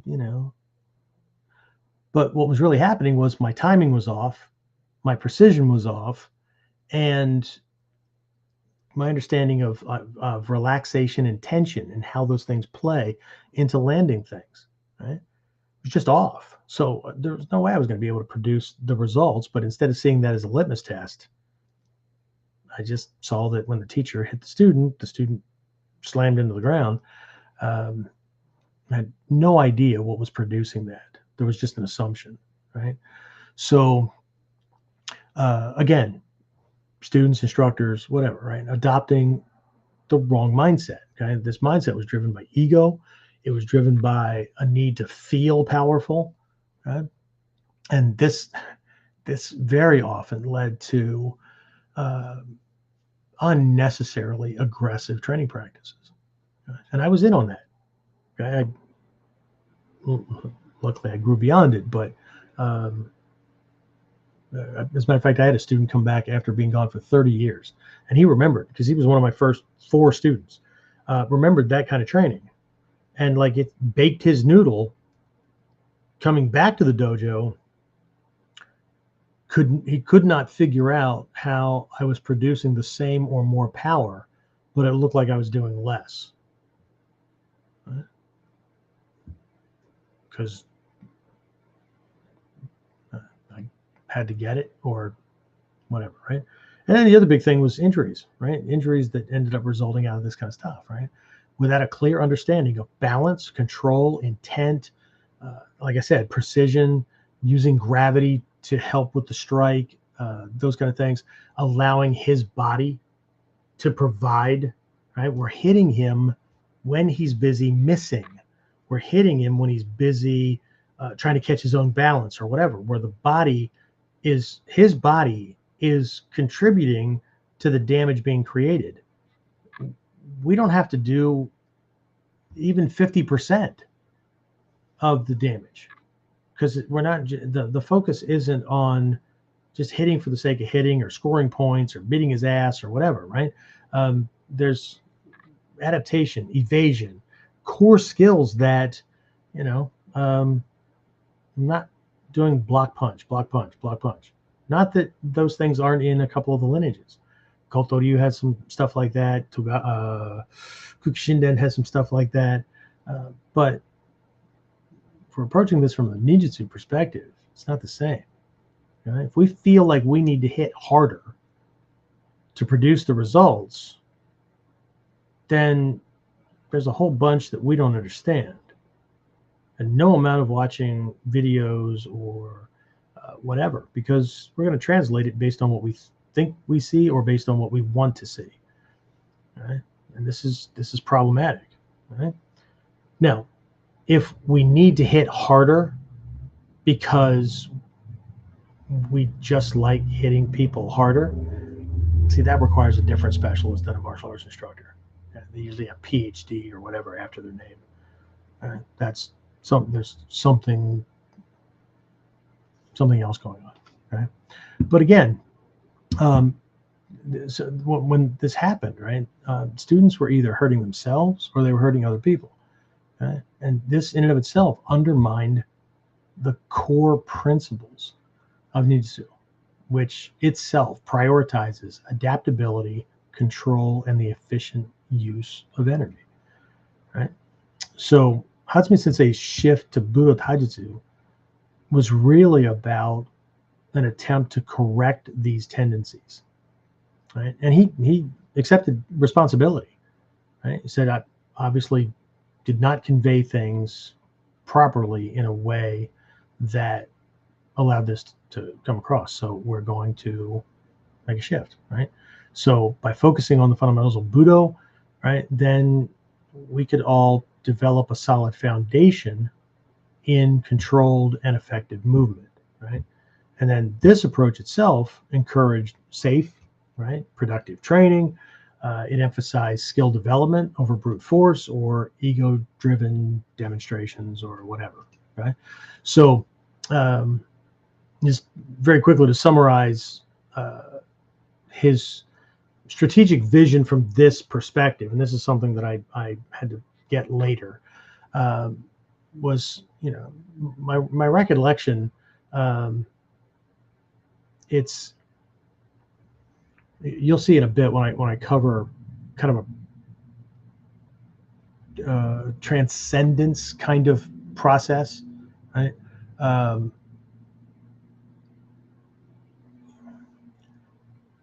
It was hitting the mark close enough. There's more that we have to take a look at, but what I first came up with was, look, his focus is on mastering the fundamentals first, right? Mastery of fundamentals, grounding students in Budo Taijutsu. By doing that, we all gain the tools to understand and apply ninjutsu techniques properly. But at the same time, right, we're also understanding fundamental or conventional things, right? What kind of force do people typically put into things, right? How do they leave themselves open? What's going on, right? And then how does the underdog have to approach this? Because ultimately ninjutsu is about being the underdog and still having to win, right? You're supposed to be it's a foregone conclusion you're supposed to lose. Okay. And if you think about ninjutsu back in the day, if you'd have been caught, if you read some of the history things, boiled in oil, right?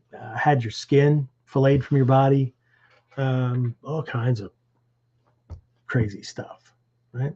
I mean, killed just for the fact of being a ninja, right? So anyway, so mastery of fundamentals, right? Second one was to correct understanding and application, right? This whole shift aimed to tear apart or take down, right? To dismantle misconceptions about ninjutsu and reframe it, right, as a holistic, adaptive art, not a rigid style or a means to dominate others. But we got to approach it, right? And we have to see the omote before we can look at the uda. Omote, uda, right? So, and then third, right, was doing a reset so we could focus on safety and responsibility. Okay, emphasizing proper training. Really helped to ensure the art could be practiced without people getting friggin' hurt, right? Hopefully fostering a mature, responsible martial mindset. Okay, so anyway, we'll dive into another part of it here in just a minute, but let me just jump back over to so I can see you seeing me. Anyway, James, questions, comments, anything like that come in that I can field before we move to the second segment here, or third segment here. Third segment. Just from earlier, Greg responded in Australia. He's in Camperdown, Victoria, near Melbourne. Oh, okay. Cool. Awesome. And Dave Fletch is on. And Chris Garman said, I think that is one of the things that give the Bujinkan a bad reputation, not having uniform standards for the ranks. Yeah. James, was it you and I that were just talking here recently about Samaya Sensei having that? He's like one of the only Bujinkan seniors, Japanese seniors, that is directly descended from a samurai lineage. Mm-hmm. Yeah. So we got lessons, we got classes that would be all about etiquette. I remember being in one. We did some stuff with the the jite, and then we spent an entire class learning how to properly hand a sword to somebody else and whatever. But well, that shouldn't have taken up a whole class. I mean, we did techniques and stuff. The sword stuff was all the etiquette. Most of that class, if my recollection serves me, was around the jite. But I would bet that a third of that class was him explaining why we were going to have a class when most of the people in class were black belts, right? Upper level black belts, because he was tired of people making assumptions, not questioning assumptions or learning the proper thing, and then becoming embarrassments to the Bujinkan. That's the phrase that he used, embarrassments to the Bujinkan. And because we were talking about sword, he told stories about people going to the whole lesson with the sword started with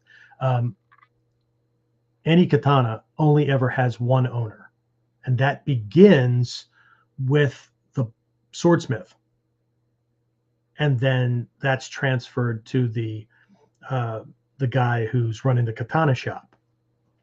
So Japan, this is not like somebody setting up a shop to sell martial arts supplies, where he buys a shit ton of stuff from suppliers, displays some stuff, and it just sells it. Right? All the katana in a sword shop are owned by the store owner. And it's really easy for people to go, yeah. This plays into the etiquette. This means that if you ask to see a sword, there is a proper way to do that. There is a proper way to take the sword from him that tells him that you understand proper sword etiquette, or he will not let you touch it. Now, there are hacks in Japan who are only concerned about selling swords, and they exist as well. But in Japan, right, it's not a good way to say this. I'll just say it the way Somaya Sensei said. Ignorant Western students who didn't know any better because their teacher didn't teach them any better, or their teacher didn't teach them any better, or right? Created a situation where a lot of the local shops where people wanted to buy a sword or whatever, the good ones, right, were very, very hesitant when a Bujinkan student came in, or when somebody came in and identified themselves as a Bujinkan student. So the student thinks that that's clout. Well, they know they know the art, and it should be clout, except that, right, because a lot of these shops, there's barely enough room for 2 people, 3 people, and the shop owner. There's a martial arts, I don't know if it's still there or not, but we used to call it the most expensive martial arts supply place that we had ever been in. But it was also the most stocked martial arts supply place. There was this hole-in-the-wall martial arts supply place right up on the same road, but right up from the Budokan at Ayase, where we used to do a couple of classes a week there, and then we would do classes at Hombu as well. But in this shop, when you walk in, like, if you think the aisles in some of these retail places or whatever, right, are barely big enough for 2 carts to pass each other, or what? No cart. Okay, turning sideways to walk through. Okay, to get to the bamboo extensions to turn your long staff into basically a shinai version of a naginata or whatever, right? Boken over here, just these narrow passes to get through things, right? And then he's got this little counter up here, but if 3 people are in there and him, there's no room for another person to come in, right? So that is not the kind of place to be if we don't understand how to properly handle a katana when we are going to unsheath it, examine it, right? Check it, those kind of things, because we run the risk of freaking hurting somebody, right? Not cool. So anyway, hopefully with the new soke, and from what I understand, some will be, most will be, I think, establishing what they know has been missing for a long time, and that's the standardization of skill and progress. Now, will it be uniform? I don't know. Right? Don't know. I just know that, James, has there ever been a time in when you've been with me, and I don't know if there's anybody on that's been with me longer, but where we did not have a curriculum and testing standards per rank? No. Okay. Because it was not. It's not subjective, right? Anyway. So let's just move on. Anything else before I jump into this next section?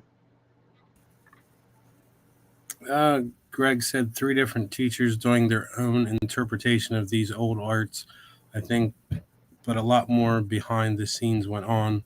From what I've seen, both Manaka and Tanamura did quote unquote old style training, working the forms, etc., whereas Bujinkan learns to flow through the forms. Yeah.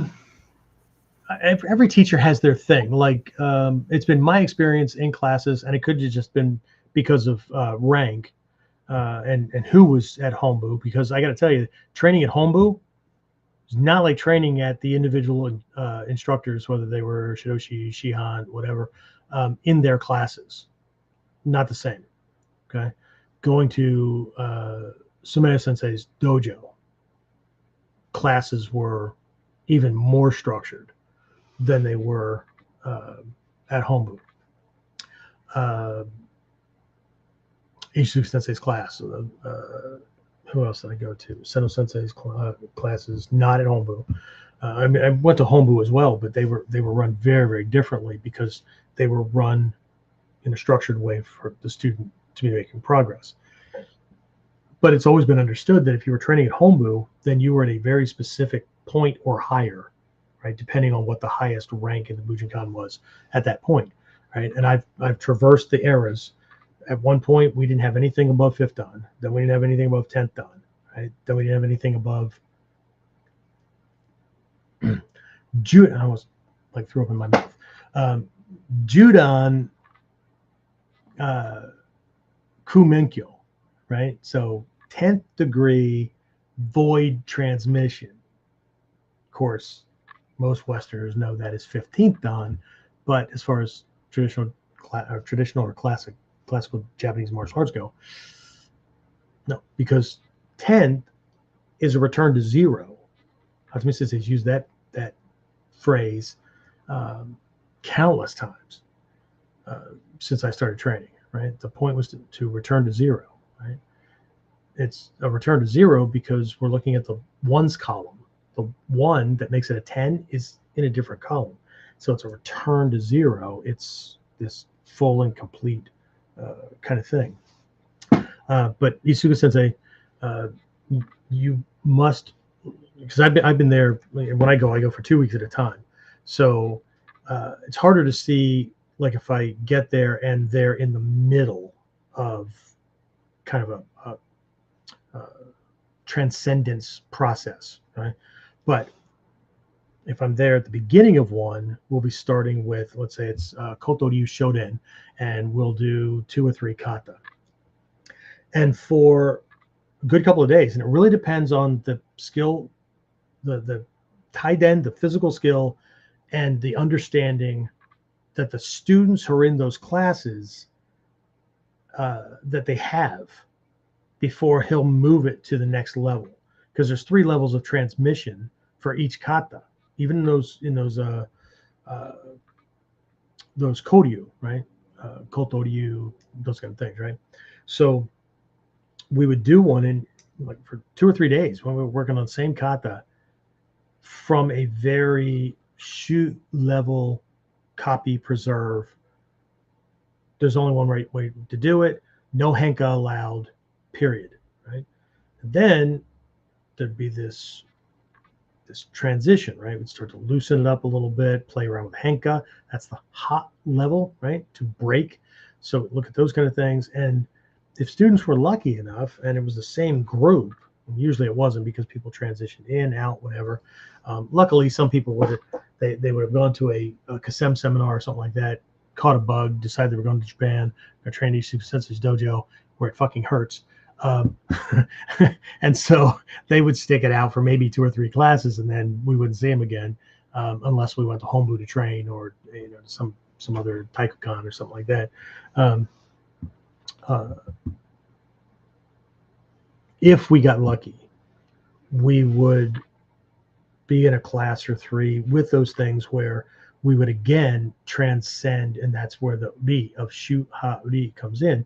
We would transcend the form itself and be looking at it from a modern self-defense context, where now it's an uppercut or a hook punch or whatever. And the technique itself doesn't change much. What changes is the angling or the timing or that kind of stuff, right? It's understanding how to still end up in a correct Ichimonji, Seigan, Doko, whatever, against a hook punch, because you can't go to the same angle. If you go to the same angle you're dealing with ski with Seigan, that hook punch will blast your arm right out of the way. And if you're strong enough, and you think you can stop it, well, it'll just knock you off your feet because it's coming in on your balance line. So, and the angle that you have to step to is different, all that kind of stuff, right? So, anyway, so it's not just, my point is not just Manaka Sensei, not just Tanemura Sensei, but Yusuke Sensei, Seno Sensei, while he did not he didn't always do, and this is even at Hombu, he didn't always do set kata.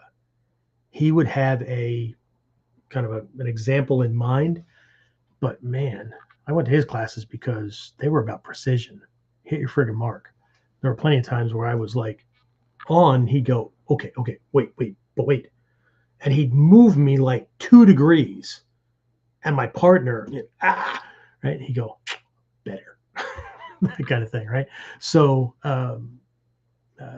Oguri Sensei, same thing. Oguri's big thing was like Tagagi Yoshin. So way more Jutai, way more subjective, right? But there were very specific points that you would catch, Kyusho or little things, and man, just light the whole freaking body on fire. But again, while it was subjective and it was going to adapt to whatever your partner was throwing, there were still very specific points that you needed to hit, and you needed to know what they were. And when you hit them, your partner made noises, right? And I remember being a Zuke, and man, he'd hit something, catch a Kyusho, your whole freaking body would freeze. My whole freaking body would freeze. And it's just like laugh. And this is before he got his teeth fixed, right? And these big, it was almost caricature Japanese kind of things, big front teeth. And he would just smile and go, it's terrible, isn't it? And not let go. He would just laugh about it. And then he'd go, I know Sensei did this to me many times, right? Hurts. I know, right? At some point he would let go, but it wasn't until he got the message across and students were like looking and trying to figure out what he was touching.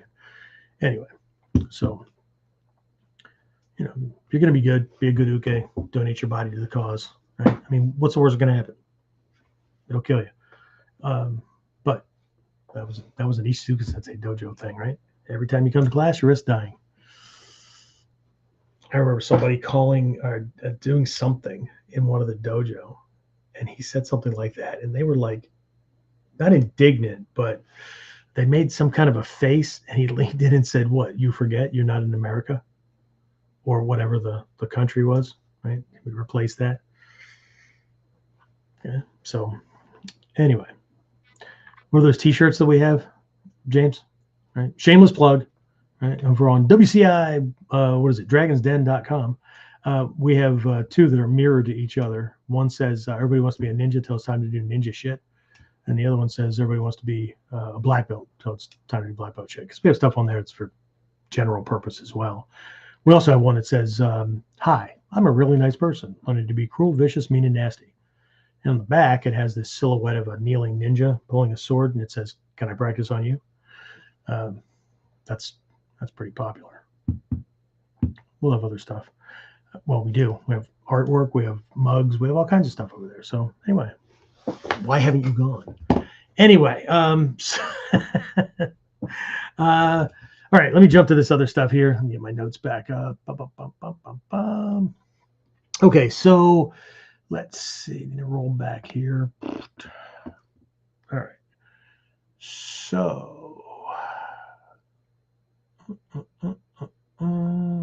okay.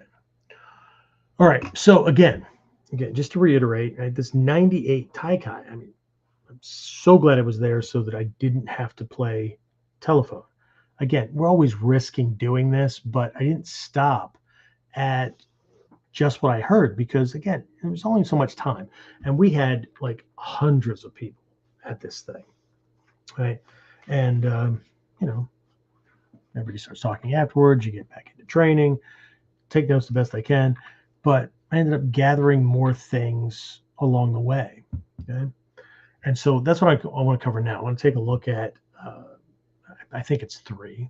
I don't think if there's a 4th one in there, I apologize. But just a couple of other reasons, right? But this one more developmentally, a lot of his reasons kind of stepped away from just doing techniques, right?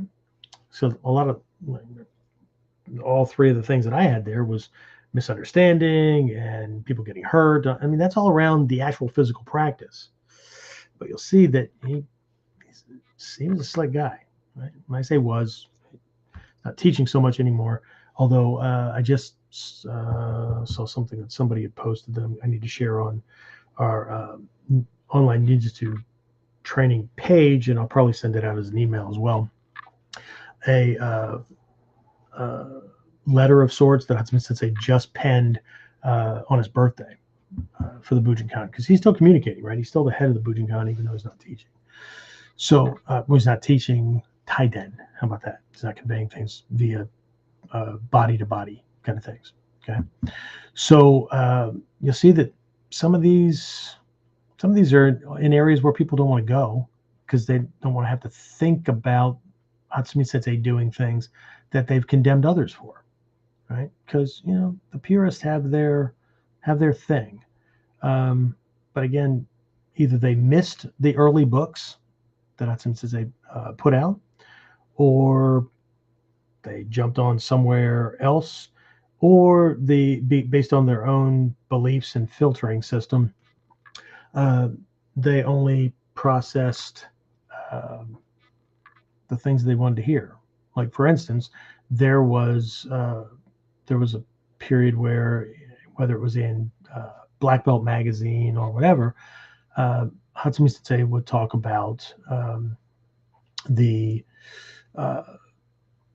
martial artists who were, making money off of teaching martial arts. And his warning was about, if you're not careful, right, you'll do things because you need to make the money to keep the lights on and feed the family and stuff like that, right? So, people will jump on things like that, completely missing the fact that Hatsumi Sensei was making thousands and thousands and thousands, right? Doing a Taikai back in the 80s, early 90s, he was getting at least 10 grand to teach that weekend. Okay. So in the face of being told, or people translating it as, don't do this for a living, don't do, right? Ta-da! The other things they missed was the purpose of all the books, all that kind of stuff, right? Again, remember, we're looking at not meeting the opponent head on, okay? So who's the opponent? Who's the opponent in all this, right? At the very least, right? A lot of people will gravitate toward, well, naysayers about Ninjutsu or the Bujinkan or whatever. I think the bad guy, or the potential bad guy up front, right, is the guy or girl in the mirror. It's our own ego, right? It's what we want to get out of this. It's why we're training, right? Because that's going to filter everything else. Okay? It potentially can turn it into something that it's not, or put us off, right? I mean, that's the purpose of this reset that we're talking about. So we got to be careful meeting ego head on. That includes believing our own thoughts and BS. That's belief system, okay, for the sensitive ones. But it also means taking that view, that idea or that vision or that belief, and coming at it from different perspectives, right? What if it's not this? Okay? Or what if this is only part of it? What else could there be? Okay? And then again, remember, nothing in Ninjutsu is ever what it looks like. So what if I said that the books that Hatsumi Sensei wrote all of his career were brochures to get people to enroll or join the Bujinkan? It's not that they don't contain lots of information. It's not that he didn't make money off of selling books. But why did a lot of us get involved in it?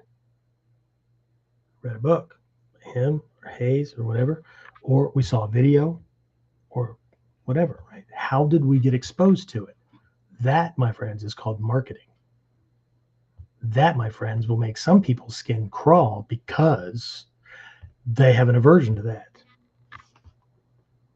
It's probably also why they're still teaching out of their backyard or in their garage, or not teaching, or the people that they get to join the group don't stay for very long or whatever, because it's a whole different skill set. Anyway, so let's jump into these. Okay, so again, it's this Taikai marked a pivotal moment, right, in the evolution of the Bujinkan, right? But not just the Bujinkan training, but the Bujinkan's training philosophy. Right? So, again, the introduction to Budo Taijutsu, right? So this signaled a deliberate focus, and his reasoning for the shift was both strategic and deeply rooted in the practical dissemination of the art. So now, maybe it's more about how the art was presented to the world and how we'd be getting the art out there to interest and recruit other students more than the training itself. And for those who are involved in teaching or running training groups and whatnot, okay, it doesn't matter how friggin' good you are. If you don't know how to attract students, the right kind of students, and you don't know how your messaging either vets, right, keeps the riffraff away, right, or dissuades people who could really benefit, but we don't really understand who we're talking to, so we don't really know what to say, so we end up talking to ourselves.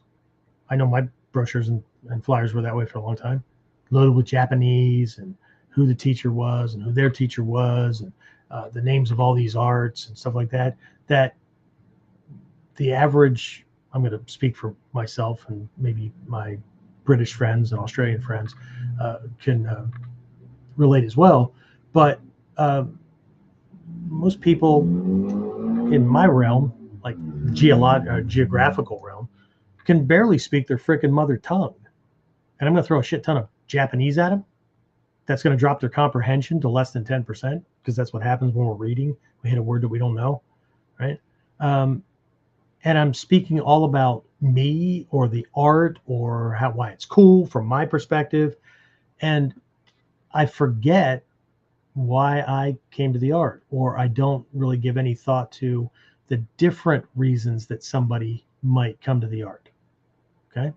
Like, they might come to the art for self-defense. They might. Okay. Well, what else would they do? Well, they might come to the art for Ninjutsu. They might. Okay? They even know what the hell that is. Right. But does it really matter that they know the name? What matters more? That they know the brand of the spaghetti sauce, or that it has what they need to make the dish their, right? So, but what about the people that are coming because of empowerment? Like, they want to feel more empowered. What about the people that are coming to it because they need to feel more confident? What about the people that, now I'm talking about the way they would describe it, because self-defense is implied in all of these, right? What about the person who wants to protect his or her family? Well, it's still self-defense, so still self-protection. Right? They got to be able to protect themselves to protect them, right? But their primary goal, right? What if their reasoning is to protect others? That may also include friends and family, but does it really? When they think about the world, right? Anger management, more discipline, the ability to adapt and overcome or be more stress-free, right? Because all of them need different messages. Right? That's an art in and of itself. However, right? So again, it was this practical dissemination of the art. Okay, so let's take a look at 3 reasons that are often cited, right? And feel free to do the research that I did as well. But 3 reasons that are often cited for this transition, and I'll give you my little analysis, right, of their implications. Okay, so again, in no particular order, but you know, number 1. Again, number 1 doesn't mean it's the most important. Okay, that's my point. Okay, so accessibility and comprehension, right, for a global audience, right? So how easy do we make access, and do we communicate it, right? Comprehensibility. Are we making it so that other people that are looking for self-defense or martial arts, or that are interested in that kind of thing, that they can understand why this might even just be something that they might want to explore to determine if that's the next step, right? Because in the early 80s, no thanks to Hollywood and the media, anytime you needed a mysterious figure, an assassin, whatever, right? Next thing you know, there's one in a movie or a TV series. Shit, they had them showing up on soap operas, right? So probably not the best stigma. As a matter of fact, I know it wasn't the best stigma. Somewhere in my notes, I think it's at the dojo, because I've got bookcases all over the place. I think it's at the dojo. I have a transcript. It's not the full transcript. It's the outline of Stephen K. Hayes's testimony to a United States congressional subcommittee to defend Ninjutsu and why they should not make it illegal and ban it in the United States, right? Because of the image, right? That was also exacerbated, was also made worse by martial arts instructors and school owners who were losing a shit ton of students in droves to check out this new martial art. And so instead of competing in a open free market, what they did was contacted their local senators and congressmen and said that we were assassins. We were going to undermine and take over the United States government, all kinds of shit. Okay. So he was successful, obviously. However, there was a period, let's see, I was in Germany, stationed in Germany with the U.S. Army, somewhere, let's see, somewhere between, it was around, I think it was around 86. Okay. In 1986, no, 1987, this art was almost banned in the U.S. because of that stigma. I almost didn't do this art because the first book I saw had this masked, hooded shit. I was military police officer being trained in counterterrorist operations and shit like that. What do you think that looked like to me through my lens? Right. So anyway, right. But Hasmi Sensei recognized that Ninpo and Ninjutsu carry with them, right, a certain mystique, right, that is very often misunderstood, and it's romanticized by the general public. I mean, today's world, we don't see the romanticization as much as we did back in the 80s and early to mid 90s, because now it's like a part of slang, right? Somebody does something that's slick, or somebody sees something that's cool. Well, the word cool is not used anymore. It's not cool, it's not rad, it's not dope, it's ninja, right? Ah, man, that's a ninja, right? Just anyway.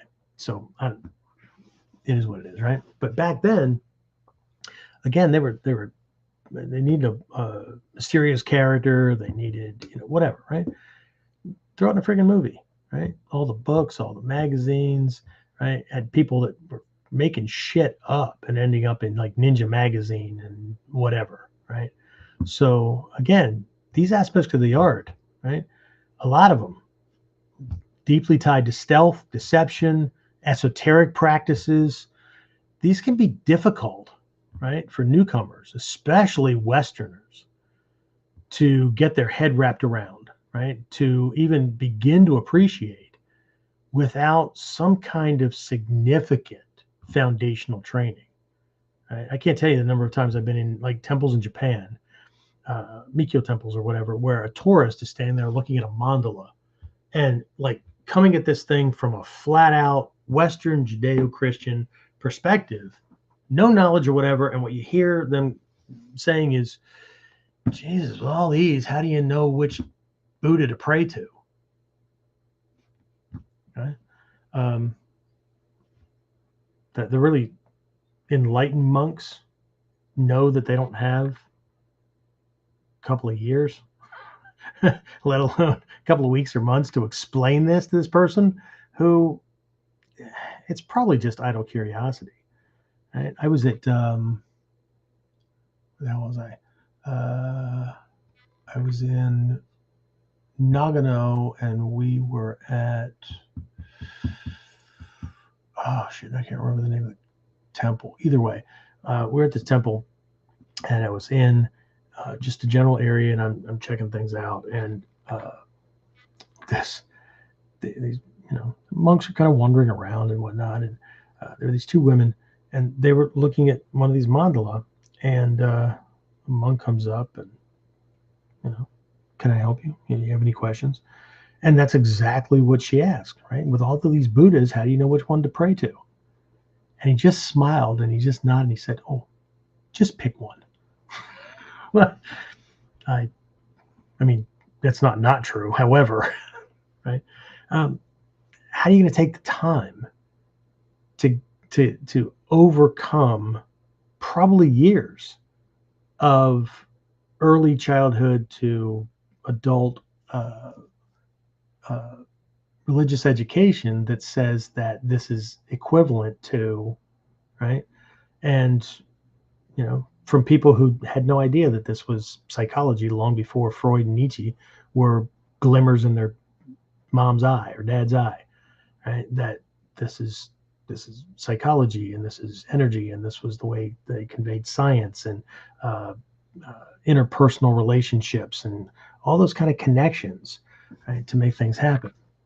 Right. So, right, I mean, I saw a picture of a mandala in one of the books. It was in black and white, and I had one of those moments. Right. I got it. Half of me was like, wow, because I felt like I had seen that before. I don't think that I did, but either way. And another half of me had that feeling that I got to know more about this. But that's not the typical response. Not the typical response, especially from people who were convinced that, like, if you are using mantra, you're speaking in tongues. If you're, this anything other than the religion that you're doing is going to send you to hell, all that kind of stuff, right? It's probably best, they're beliefs are going to be more centered around stay away from it. Okay. So, but again, coming at this from a different angle, right? By emphasizing Budo Taijutsu, Hatsumi Sensei really set out to, one, simplify the entry point for new students by focusing on the physical, tangible elements of the art, right? Kind of just instead of like when Stephen Hayes first brought this stuff from Japan, right? Most of us should feel lucky, regardless of what you think of the man, that he established this from its martial arts base, because it could have just as easily been introduced as a business system or as a goal-setting personal development system. I know people would have a hard time getting their head wrapped around it today because all they can think about are the techniques. But see, Ninjutsu is not all about physical self-defense combat. Okay, so but by introducing it as a martial art, right, it can be easy to see how that stigma or that belief system that I poke at a lot, where people have turned it into a martial art option among martial arts options, right? There's way more people that have gotten involved at the introductory levels and then didn't pursue it further. So yeah, that's going to grow into that thing. And some people who didn't listen to the lessons that allowed for a transition or transformation, right? That becomes even harder, right? And so things tend to stick. And here we are, right? How many decades later that people think it's a martial arts style? As a matter of fact, they're calling the style by the name of the organization and not Koppojutsu, Taijutsu, just Bujutsu, right? I train Bujinkan. What the hell does that mean? Huh? Anyway, so that's part, right? Second thing was to align the curriculum more closely with conventional martial arts, right? Making it easier for practitioners from other disciplines to transition into the Bujinkan training without feeling overwhelmed by like the esoteric elements of Ninpo, feeling like they had to do wilderness survival training or some of this other stuff that they didn't see a connection to. Why would I bother to learn that? I can see that if one's only learning to, or only wants to learn a martial art to get belts or to earn trophies or whatever. It's lots of people say that they're studying or they're training for self-defense, but their training practices don't speak of that. It doesn't reflect it. So again, this approach served as a gateway, right? This allowed students to build a solid foundation in the combat skills, right? So it played double, right? So for those of us who have been in for a long time and he needed to get us refocused, great. We're doing the exact same thing, right? But that now is killing two birds with one stone, so to speak, right? So new folks getting involved get to, from the get-go, establish that foundation because they don't have any tainted perceptions, right? There's nothing that has to be reframed, as we would say in neurolinguistic programming. Okay, so we're gonna lay this foundation before delving into the more advanced and holistic principles of Ninpo-Taijutsu, and that's a huge piece, that holistic thing, right? I mean, most students are not ready to hear about the three bodies, right, and how that applies to Kamae, right? They're barely ready to hear anything about the Sanmitsu and aligning the three primary aspects of ourselves so that we can produce results faster, easier, because just where do I put my foot? Okay, anyway, all right, Again, in no particular order. Second one here is the universal principles of martial combat. Okay? So Budo Taijutsu emphasizes just that. The universal, timeless principles of combat that are applicable across a wide range of martial traditions. Okay? Bujinkan Budo Taijutsu is, people would, I know everybody wants to think that we're doing something special, right? But the terminology, and we're talking about going back, way back, right? We're not talking about people that are the styles that have been shifted and made more conventional for sport and stuff like that. We're talking about old classical stuff, right? That traces back as far as our stuff does, and sometimes even farther, right? Principles, the concepts, right? These things are just, they're similar across, and we're talking like 70-80% the same. Every lineage had their secrets that were guarded, right? That was supposed to give them the edge over. But because of the armor design and the weapons and all that kind of stuff across the board, of course everybody's doing pretty much the same thing. Okay, so right, every lineage had its things, right?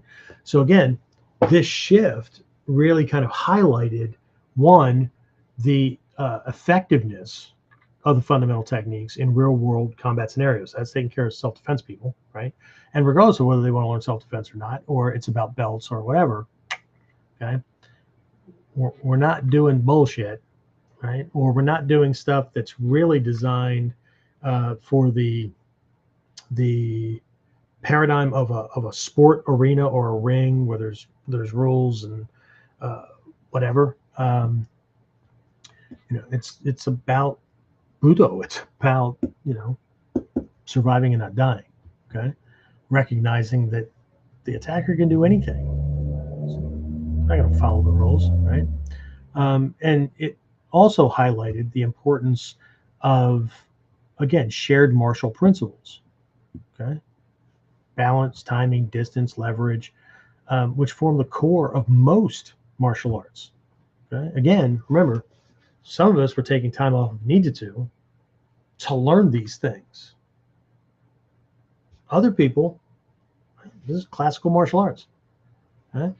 It's just the way it is across the board. Okay? So, kill two birds with one stone, but you have a problem on both sides. Some people, right, can have a problem not seeing the Budo as still Ninjutsu, not that it isn't. However, really focusing on getting those things right, because they started out with all adaptability and henka and all that kind of stuff, and now they're not willing to focus on the shuhari framework, right? So up to a certain point, no henka, right? Henka becomes a crutch at that level, and it is used by people whose taijutsu is shit. So yeah, they can still finish and they can still win, but you still can't do those moves. You can't do those movements, right? So, and if you don't understand them, how the hell are you going to defend against them, kind of thing, right? So from that side, you had people that were going to carry that constant adaptation, avoidance of precision, those kind of things. But from the other side, right, those people just getting involved, and that's the way it is, right? They're going to have a hard time seeing the other stuff for the same reason that in Buddhism, people that are in the Hinayana, right, the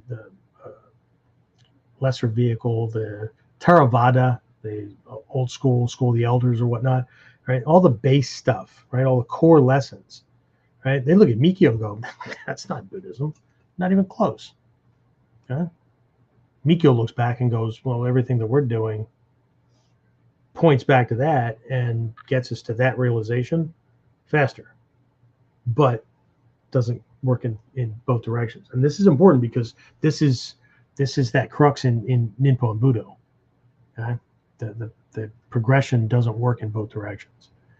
Okay, so again, by focusing on Budo Taijutsu, right, Hatsumi Sensei really kind of set out to strengthen the core combat proficiency of Bujinkan practitioners. Right? Because a lot of people were focusing on like trickery and trick weapons and all that kind of stuff, right, and not the core, right, not the core, again, combat skill proficiency. I talk about that a lot. Okay, so what he was hoping for is that by doing it this way, that would ensure that regardless of the student's cultural or martial arts background, that they could get their head wrapped around, right? They could grasp and apply these principles effectively.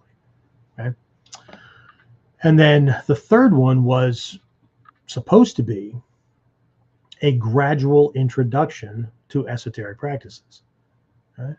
So that's what Sensei's third reason was rooted in the idea of progressive learning. Okay? Now, on this side, I've got to say that this kind of stuff, more often than not, was done in private conversations, and that's how the master teachers did as well. And I know that'll ruffle feathers too. Like they should have just put it out globally, and yeah, but in a seminar like environment, even like at Hombu, right? Not everybody's the same rank. This is not a regular class. This is very open and seminar-like, right? So it was often done one-on-one, like KUDEN, Shinden kind of idea. I remember one time I walked up to him because this would have been our last class before we were going home, and thanking him and all that kind of stuff. And he called somebody over to help with translation. He turned me around and he pointed at a scroll that was hanging at the kamiza. And he said, look, this conventionally means this. Okay, but I know your background. What I want you to do is I want you to think about that. And he gave me this alternate perspective. Right? And it just went into these key points, and it was very outline formatted, right? Because his expectation was I was going to take that and process it, right, for myself. Didn't go anywhere else. I remember being at a different seminar with a Shihan. This was actually, well, it doesn't matter where it was. Anyway, big class. And he taught this lesson, and then like he comes over to the side where several of us are, and he gathers us all together and he goes, don't do that. Right? I taught that way so that everybody would be safe and nobody would do anything that would seriously injure somebody else if they weren't focused on safety. I don't want you to do that. Right? The real technique is like this. And he started demonstrating it, and then somebody came over under the guise of asking a question, and he said, I'll be over in just a minute, right? And like the student wouldn't go away. So we had gotten like half the technique, and again, the catch and the leverage, and it was not. It looked close enough in form, but it was not, right? If your ukemi was not good, that was not going to go well. So since the other person wouldn't go away, just do what I gave them, right? But I'll cover this later, and he did, right? But often we'd be called off to the side and given the non-training wheels loaded version. And again, I know how some of this stuff is going to ruffle people's feathers because they're going to feel like they were on the outside. But I never set out to be on anybody's inner circle, right? What brought me in there was types of questions, quality of questions, level of ukemi,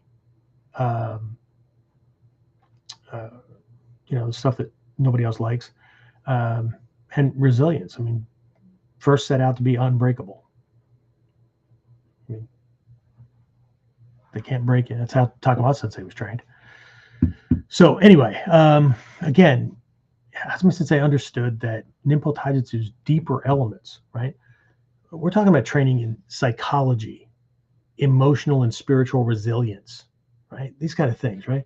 Require a level of maturity and commitment that many students may not have up front, like coming in the door. Okay? As a matter of fact, they may have just the opposite.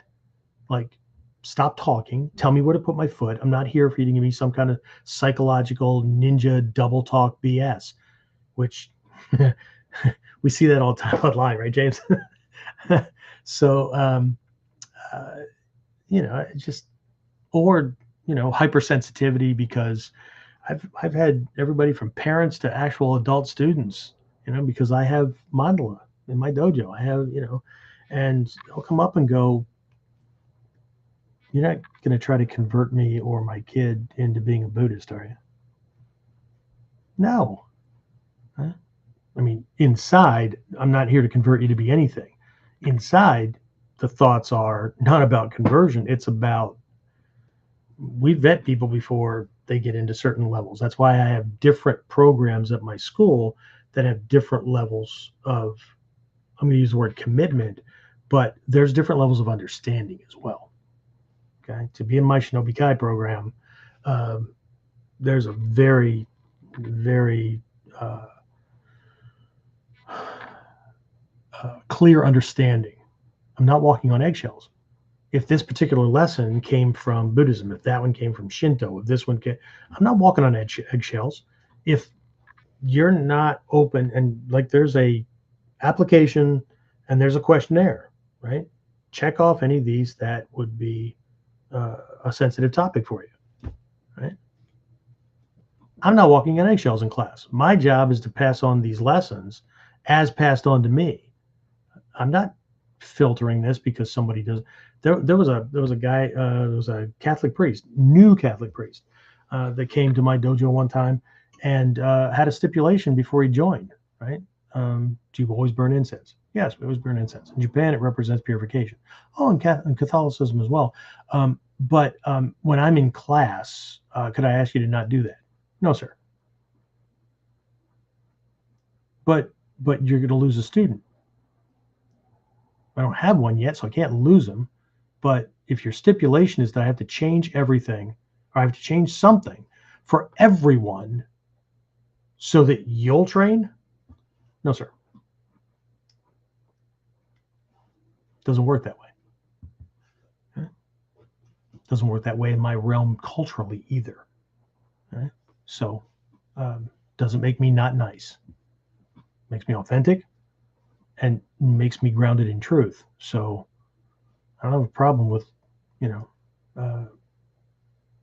things that don't affect or potentially harm other people. But making somebody feel bad because I didn't say something the way they wanted me to, and especially as a warrior, for me to worry about that, wow. All right. So I'm going to train to not die at the hands of somebody with guns, knives, sticks, swords, or whatever, but somebody not liking me is going to be problematic. The fuck is that? Excuse my language, or don't. Right. So anyway, right? And this is, see, this little piece right here is a ninjutsu part. Because if that ruffles feathers, that's exactly what Hasumi Sensei was trying to steer around until people were mature enough for it. The psychological aspects, the emotional aspects, discussion of topics that they were taught or might have been taught, off limits or you're going to hell, that kind of stuff, right? Nobody's trying to convert anybody. But the 8th gate of the Ninja no Hachimon is the one that not only makes somebody a true lady or gentleman, makes them worldly and refined, right? But it also keeps other people from blowing smoke up their ass, right? The Ninja no Kyomon, studying things like religion, including those not your own. Doesn't mean you have to practice it, right? Politics and math and science and whatnot. What is it? Gate 6 is the Ninja no Uge, which includes deception, manipulation, basically the Kyujutsu Tenkan, that kind of stuff. See, we're supposed to use that to blow smoke up other people's asses, to manipulate and deceive and whatnot. when it serves a just cause, right?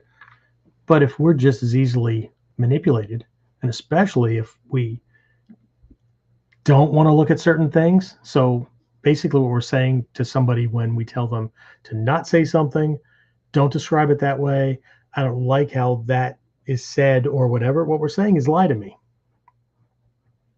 right? Or just put a blindfold over me so I don't have to look. Interesting.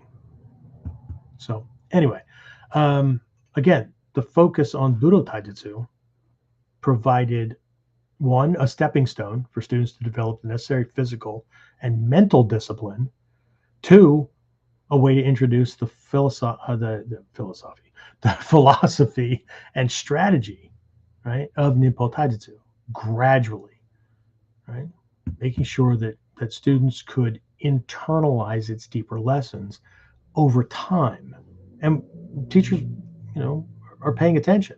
One, who's practicing, right? Do I have to keep correcting the same things over and over again, right? And who's actually coming up and asking questions about things, or when a light lesson is put out, and see, in our dojo, very rarely is somebody coming to us to ask how to get into the Shinobi Kai program, right? They have to get into this mid-level Budo Taijutsu program, and then we're watching. Quality of questions, directions, if a certain thing pops up in class that might be sensitive for certain people, how is that taken, right? What do they do with it? That kind of thing. That's a classical Japanese vetting system, right? Well, we're not Japan. This is America, right? You do you, boo. Right? So I've got programs that are Americanized, right? But again, this approach mirrors traditional Japanese teaching methods, right? Our foundational skills are mastered before the introduction of more abstract or advanced concepts. I mean, ninjutsu by its very nature, right? People don't want to kuji, but let's see, can I do it without the mantra and the hand things? Or some people want to learn that, but they're freaking immature. They want to do it because they saw some anime character do it. Well, that's bullshit, right? So anyway, right? Again, there are these different things. What I'm going to do is I'm going to actually, let me just synthesize this very quickly. Okay, so Budo Taijutsu, right? What are we doing? Well, it depends on where you are and in the process. Okay, so let's kind of wrap this up, right? So Budo Taijutsu, we broke it down, right? Budo, right, is often translated as the martial way, right? It's rooted in samurai traditions, okay, emphasizing the martial path of discipline, self-improvement, and combat proficiency. Right? The focus of Budo Taijutsu is on effective martial application. Taijutsu means what? Body skills, body methods for what? Every physical endeavor in the world where the body is moved, dance, golf, bowling, pick something, right, has its own taijutsu. Just because I don't use the word, right? Those football, right? American football, right? Soccer, whatever. They have skill sets, ways of moving the body, the limbs, whatever, to fit that thing that they're good at, right? So Budo Taijutsu by its very nature is what? Body skills and methods for martial application, effective martial application, right? How to fight and win in a conflict. Okay. It emphasizes body skills, taijutsu, necessary to overcome an opponent through techniques, right? Including what? Strikes, throws, joint locks, tactical movement, tai sabaki, that kind of stuff, right? The martial component of Budo Taijutsu places it within the Budo martial arts framework, where the primary purpose is often like combat effectiveness, even discipline and like mastery of self through physical training, right? Staying on top of things, okay? Learning how to apply martial skills within a structured system. Again, often for an outright battle or personal protection, okay? So the goals here focus on personal growth through combat arts, right?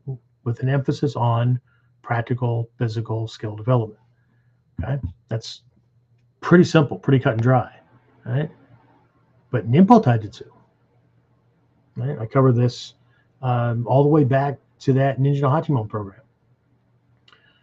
Okay, so on the other hand, Ninpo is more than just a martial approach.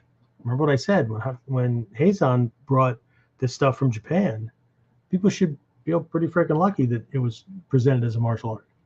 Because if you were just looking at the principles and concepts, this could be overlaid over any endeavor.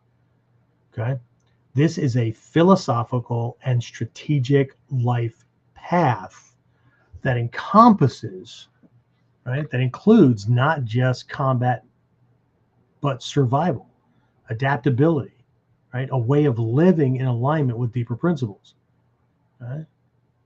Ninpo is the higher order of ninjutsu, right? That just means it involves more philosophical things and whatnot, right? But this is where the focus shifts away from merely winning a fight to achieving total survival and life mastery, right? Against anything. I mean, this goes back to one of the very first questions that Takamasa Sensei asked Hatsumi Sensei. Hatsumi Sensei bragging about all these black belts and Menkyo Kaiden and shit that he has, and Takamasa Sensei asked him one question. Yeah, that's all great, but can you survive? Survive what? I don't know. Can you survive? See, most people's heads would go to skills, techniques. Well, how do I know what skills or techniques I need if I don't know what the problem is? Survival doesn't start there. Adaptability doesn't start there. It starts in the way we think about how quickly we give up when a problem gets to be too complex or to be too painful, or the struggle is whatever. Okay? Survival is, unless this thing takes me to my last breath, I'm going to keep trying to figure it out. I'm going to make it through this. Okay? It starts as a mindset. It starts as an intention. It starts as a commitment. But I got to tell you, there's probably a pretty good reason that we don't start requiring people at the very beginning to have that. There are some people that do that, right? These students just don't have that level of commitment. Okay? Guess it looks like you recruited the wrong people. You should have went looking for clones of yourself. But does that person really have that kind of commitment, or are they just saying, if they don't want to train for the exact same reasons that I did, right? So a lot of instructors push more people away in their attempt to help more people. It's really kind of fucked up, right? Which means that they don't understand these principles at all, because to be an instructor, to run a dojo, all of these other skills that don't look like they're martial arts skills are the application of these principles in different realms: marketing and promotion, recruitment, enrollment, class management, lesson plans and curriculum that provide a progressional thing and not just a regurgitation because that's the way my teacher did it or whatever. Okay? So in this context, Ninpo-Taijutsu represents the body skills of a ninja. We get that. That's a direct translation, right? But these are designed not only for martial engagement, right, but for survival in complex and dangerous environments. What about a dog attack? What about being, ground zero 9/11, right? Do you know where quote unquote triangles of life are formed during a building collapse? So you could slide into one of these spaces and drastically increase your survivability, or you can do what everybody else does and just stampede, right? These goes into our financial realm, because a lot of people have been turned off when I've let them know that Hatsumi Sensei has said that as a Ninjutsu practitioner, you have a duty to become rich. It's not about the money. It's about the ability to produce results more easily and effectively because you have it. And it's a tool just like everything else. But if we're only focusing on the martial arts, well, then that's pretty much where it starts and stops. Okay? So Ninjutsu, this involves, or Ninpo-Taijutsu, sorry. This involves the physical aspects of martial arts, but it also integrates the mental, the emotional, spiritual dimensions that allow us as practitioners to thrive, not just survive, to thrive in any situation. Okay. Key characteristics of Ninpo-Taijutsu include everything from a greater emphasis on strategy, deception, adaptability, or then like direct confrontation. Again, we're right back to we don't meet them head on. Okay. Holistic integration of mind, body, spirit in combat, survival, and life. How much of what makes me, right? My physical actions, my words, both spoken and in plans and whatnot, my intent, right? My mental adaptability when things pop up, right? Or do I shift to the blame game, right? Well, I'm not successful because of all the corruption in the world. Okay, so what? I'm not saying that corruption is okay, but if corruption stopped people from becoming successful, why the fuck are there so many successful people that started out exactly where I started out? Because right. So if we're going to be doing ninjutsu, this is not about tricks and techniques. This starts in a very different place. Okay. So the purpose of not just defeating an enemy, but keeping one's head and goals and vision on the mission and survival under any circumstance. Right? I was married to somebody once who was a really detailed thinker, right? Plan, ready to go, but at the first obstacle, immediately caved to, well, that's never going to happen. And see, I'm already thinking about like plan B, C, which one, okay? Because obstacles are obviously going to pop up. When I start off with a plan, the first assumption has to be there's a shit ton I don't know about, and there's too much in the way of variables in life that are going to shift and play out and whatnot. So my resilience and adaptability is what's going to get me through. Patience when I can't do something and I have to wait it out long enough. But the question becomes, do we really have what it takes? And this is not a value judgment. This is a self-assessment. The art is supposed to get you there, but not if we're not willing to see what's necessary. Right? Okay. So, and again, one last thing for Ninpo-Taijutsu, right?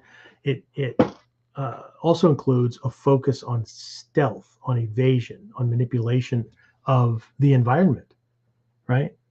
With fighting being the last resort. Right? Hiding, negotiation, presenting oneself as too weak to fight back, so I'm not even worth the effort, that kind of thing, right? The old fat bald guy.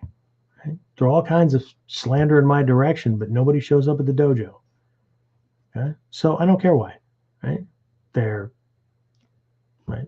They either absolutely believe they're right and they're super powerful and not worth the effort, or they really do, live in their mom's basement eating Cheetos dust, or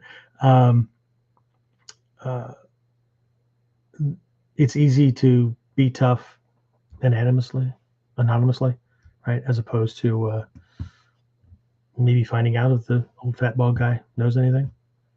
But if they think that I'm going to fight head to head, toe to toe, whatever, then their lack of understanding. This is a big thing too. A lot of people won't post things, or they cave as soon as they start sharing videos because these fucking trolls come out of the woodwork, right?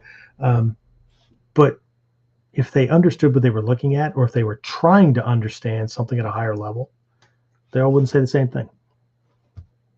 It shit wouldn't work. Right? Here's how I would beat it. Well, you just fucking saw the video. So you had all the information to beat it. except that you won't see it in real time, right? So what? You're a critic. Okay. So again, in contrast to Budo Taijutsu, Ninpo-Taijutsu emphasizes the long-term view of survival rather than just the immediate conflict resolution, right? Defending yourself, winning at that moment or whatever, right? The strategic depth of Ninpo-Taijutsu, right? This it encompasses, right? It just not only how to handle a physical threat, but how to read situations, avoid necessary engagements, right? And how to use deception, stealth, that kind of stuff to ensure survival without risking unnecessary harm, right? How do you walk around the world with a high level rank, publishing all this shit and putting yourself out there, and nobody shows up at the door to challenge you? How do you present yourself in a way that causes mixed messages? It sounds like he knows what he's talking about, but he doesn't look like if he could, last 5 rounds. No shit. Different type of fighting. Okay? Not lasting 5 rounds. Okay? Don't need to. Clip knife jutsu, all kinds of other shit, right? Anyway, we could go much, much deeper into this, but the point is that ninjutsu, Ninpo-Taijutsu, however you want to name this stuff, right, is the evolution of, and by its very nature includes Budo Taijutsu. But it doesn't work the other way around. As soon as we start looking at Budo Taijutsu through the lens of ninjutsu, it changes. Okay. So now, could somebody just learn from and stop at Budo Taijutsu? Yep. People do it all the time. Okay. People do it all the time. And that's the base of it, right? I mean, one is conventional warfare. Conventional warfare is nose to nose, toe to toe, right? One was going to win, one was going to lose. Ninjutsu, Ninpo-Taijutsu, actually includes the concept of both of us winning. Well, how the fuck is that? But honestly, as long as you have this win-lose kind of thing, right? But if I distract this guy, dissuade this guy, or do something in a way that makes him stand down, and we can both go home safe. Nobody ended up in a police blotter. Nobody ended up in a jail cell. Nobody ended up in the emergency room. Nobody ended up at a slab in the morgue. That's a fucking win-win, right? And I also defended long-term against revenge, right? Having to look over my shoulders or my family's shoulders. See, people in the normal Budo realm, and we have to pass through it, but in that realm where it's all about kicking ass and taking names, and they don't think farther than that, right? Because even if you were the baddest motherfucker on the planet, right? Even if him and his friends come back, I got it. Yeah, okay. So what if they come after your mom or your family or your best friend or whatever?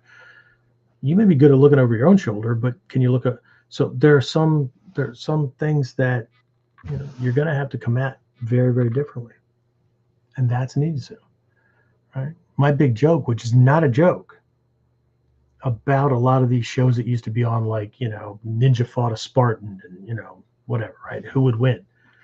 That fight's not happening. They set that thing up for a mano-a-mano fight, like that's how ninja fight. Okay? Ninja needed taijutsu if they got caught and they couldn't sneak out. There's a rule in the Togakure school. If a ninja has to draw his sword, he's already lost because he was detected. Okay? So it's not a joke. That fight would have never happened because we'd have snuck into their camp the night before and poisoned their fucking water. You can't fight me. You can't attack me if you're dead or ill and throwing up all over the damn place. this is not the same thing. This is, anyway. All right. That's what I have for this one. Next time, we're going to take a look at how these things would be applied to different types of ninja within a clan. So that'd be cool.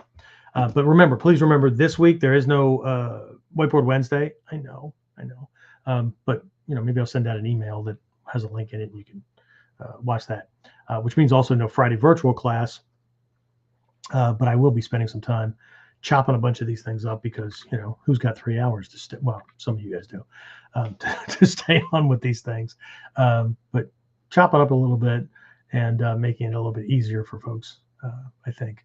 But anyway, James, quiet before I cause you to fall asleep.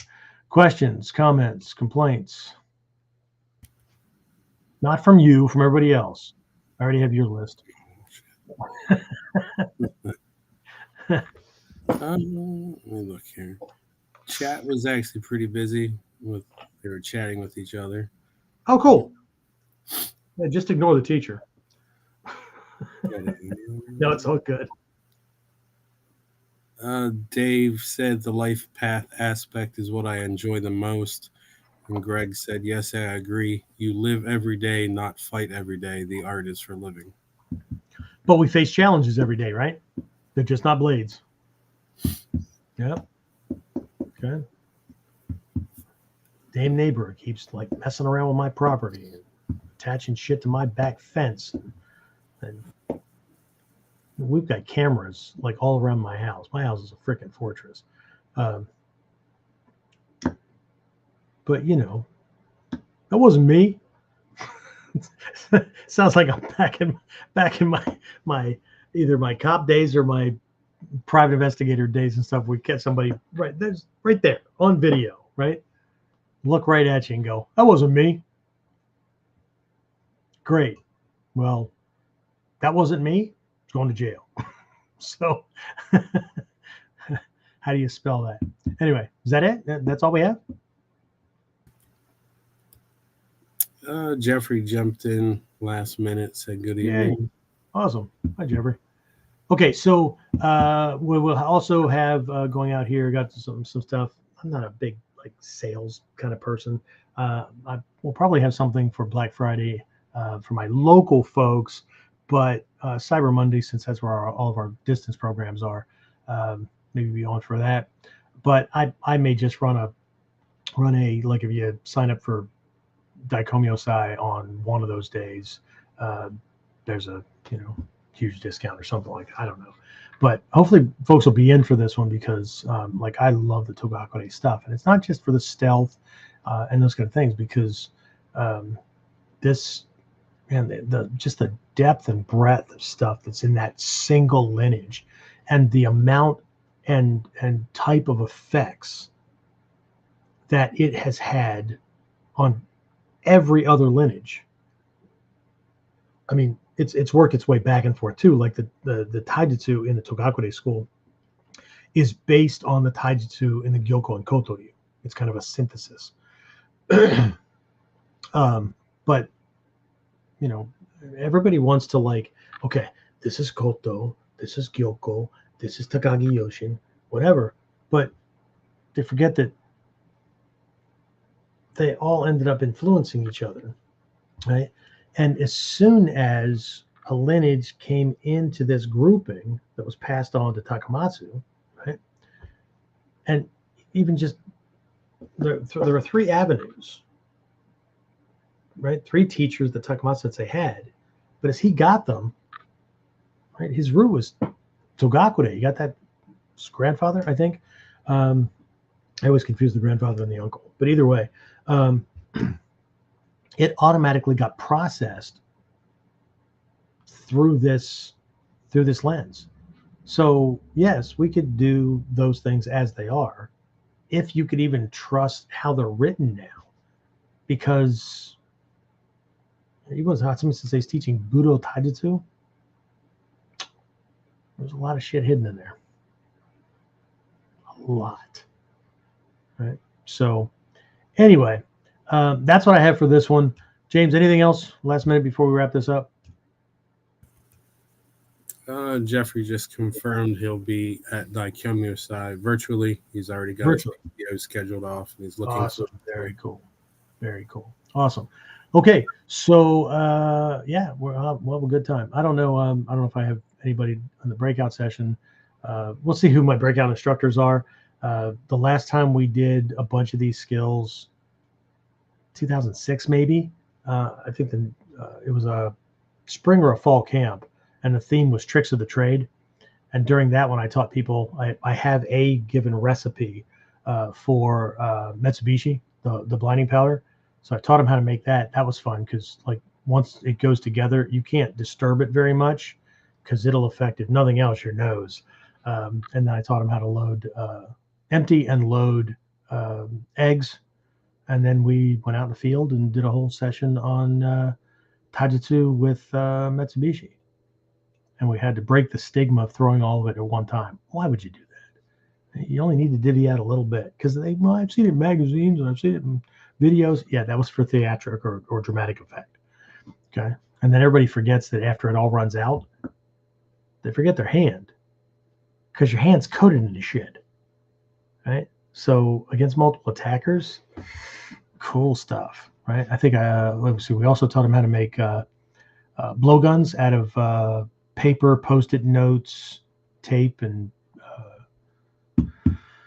what we use? Pins or paper clips, something like that, right? All kinds of cool shit. It was a good time. How to throw shuriken from out of the middle of a roll, right? Hit somebody while you're doing a side roll, that kind of stuff. I don't know.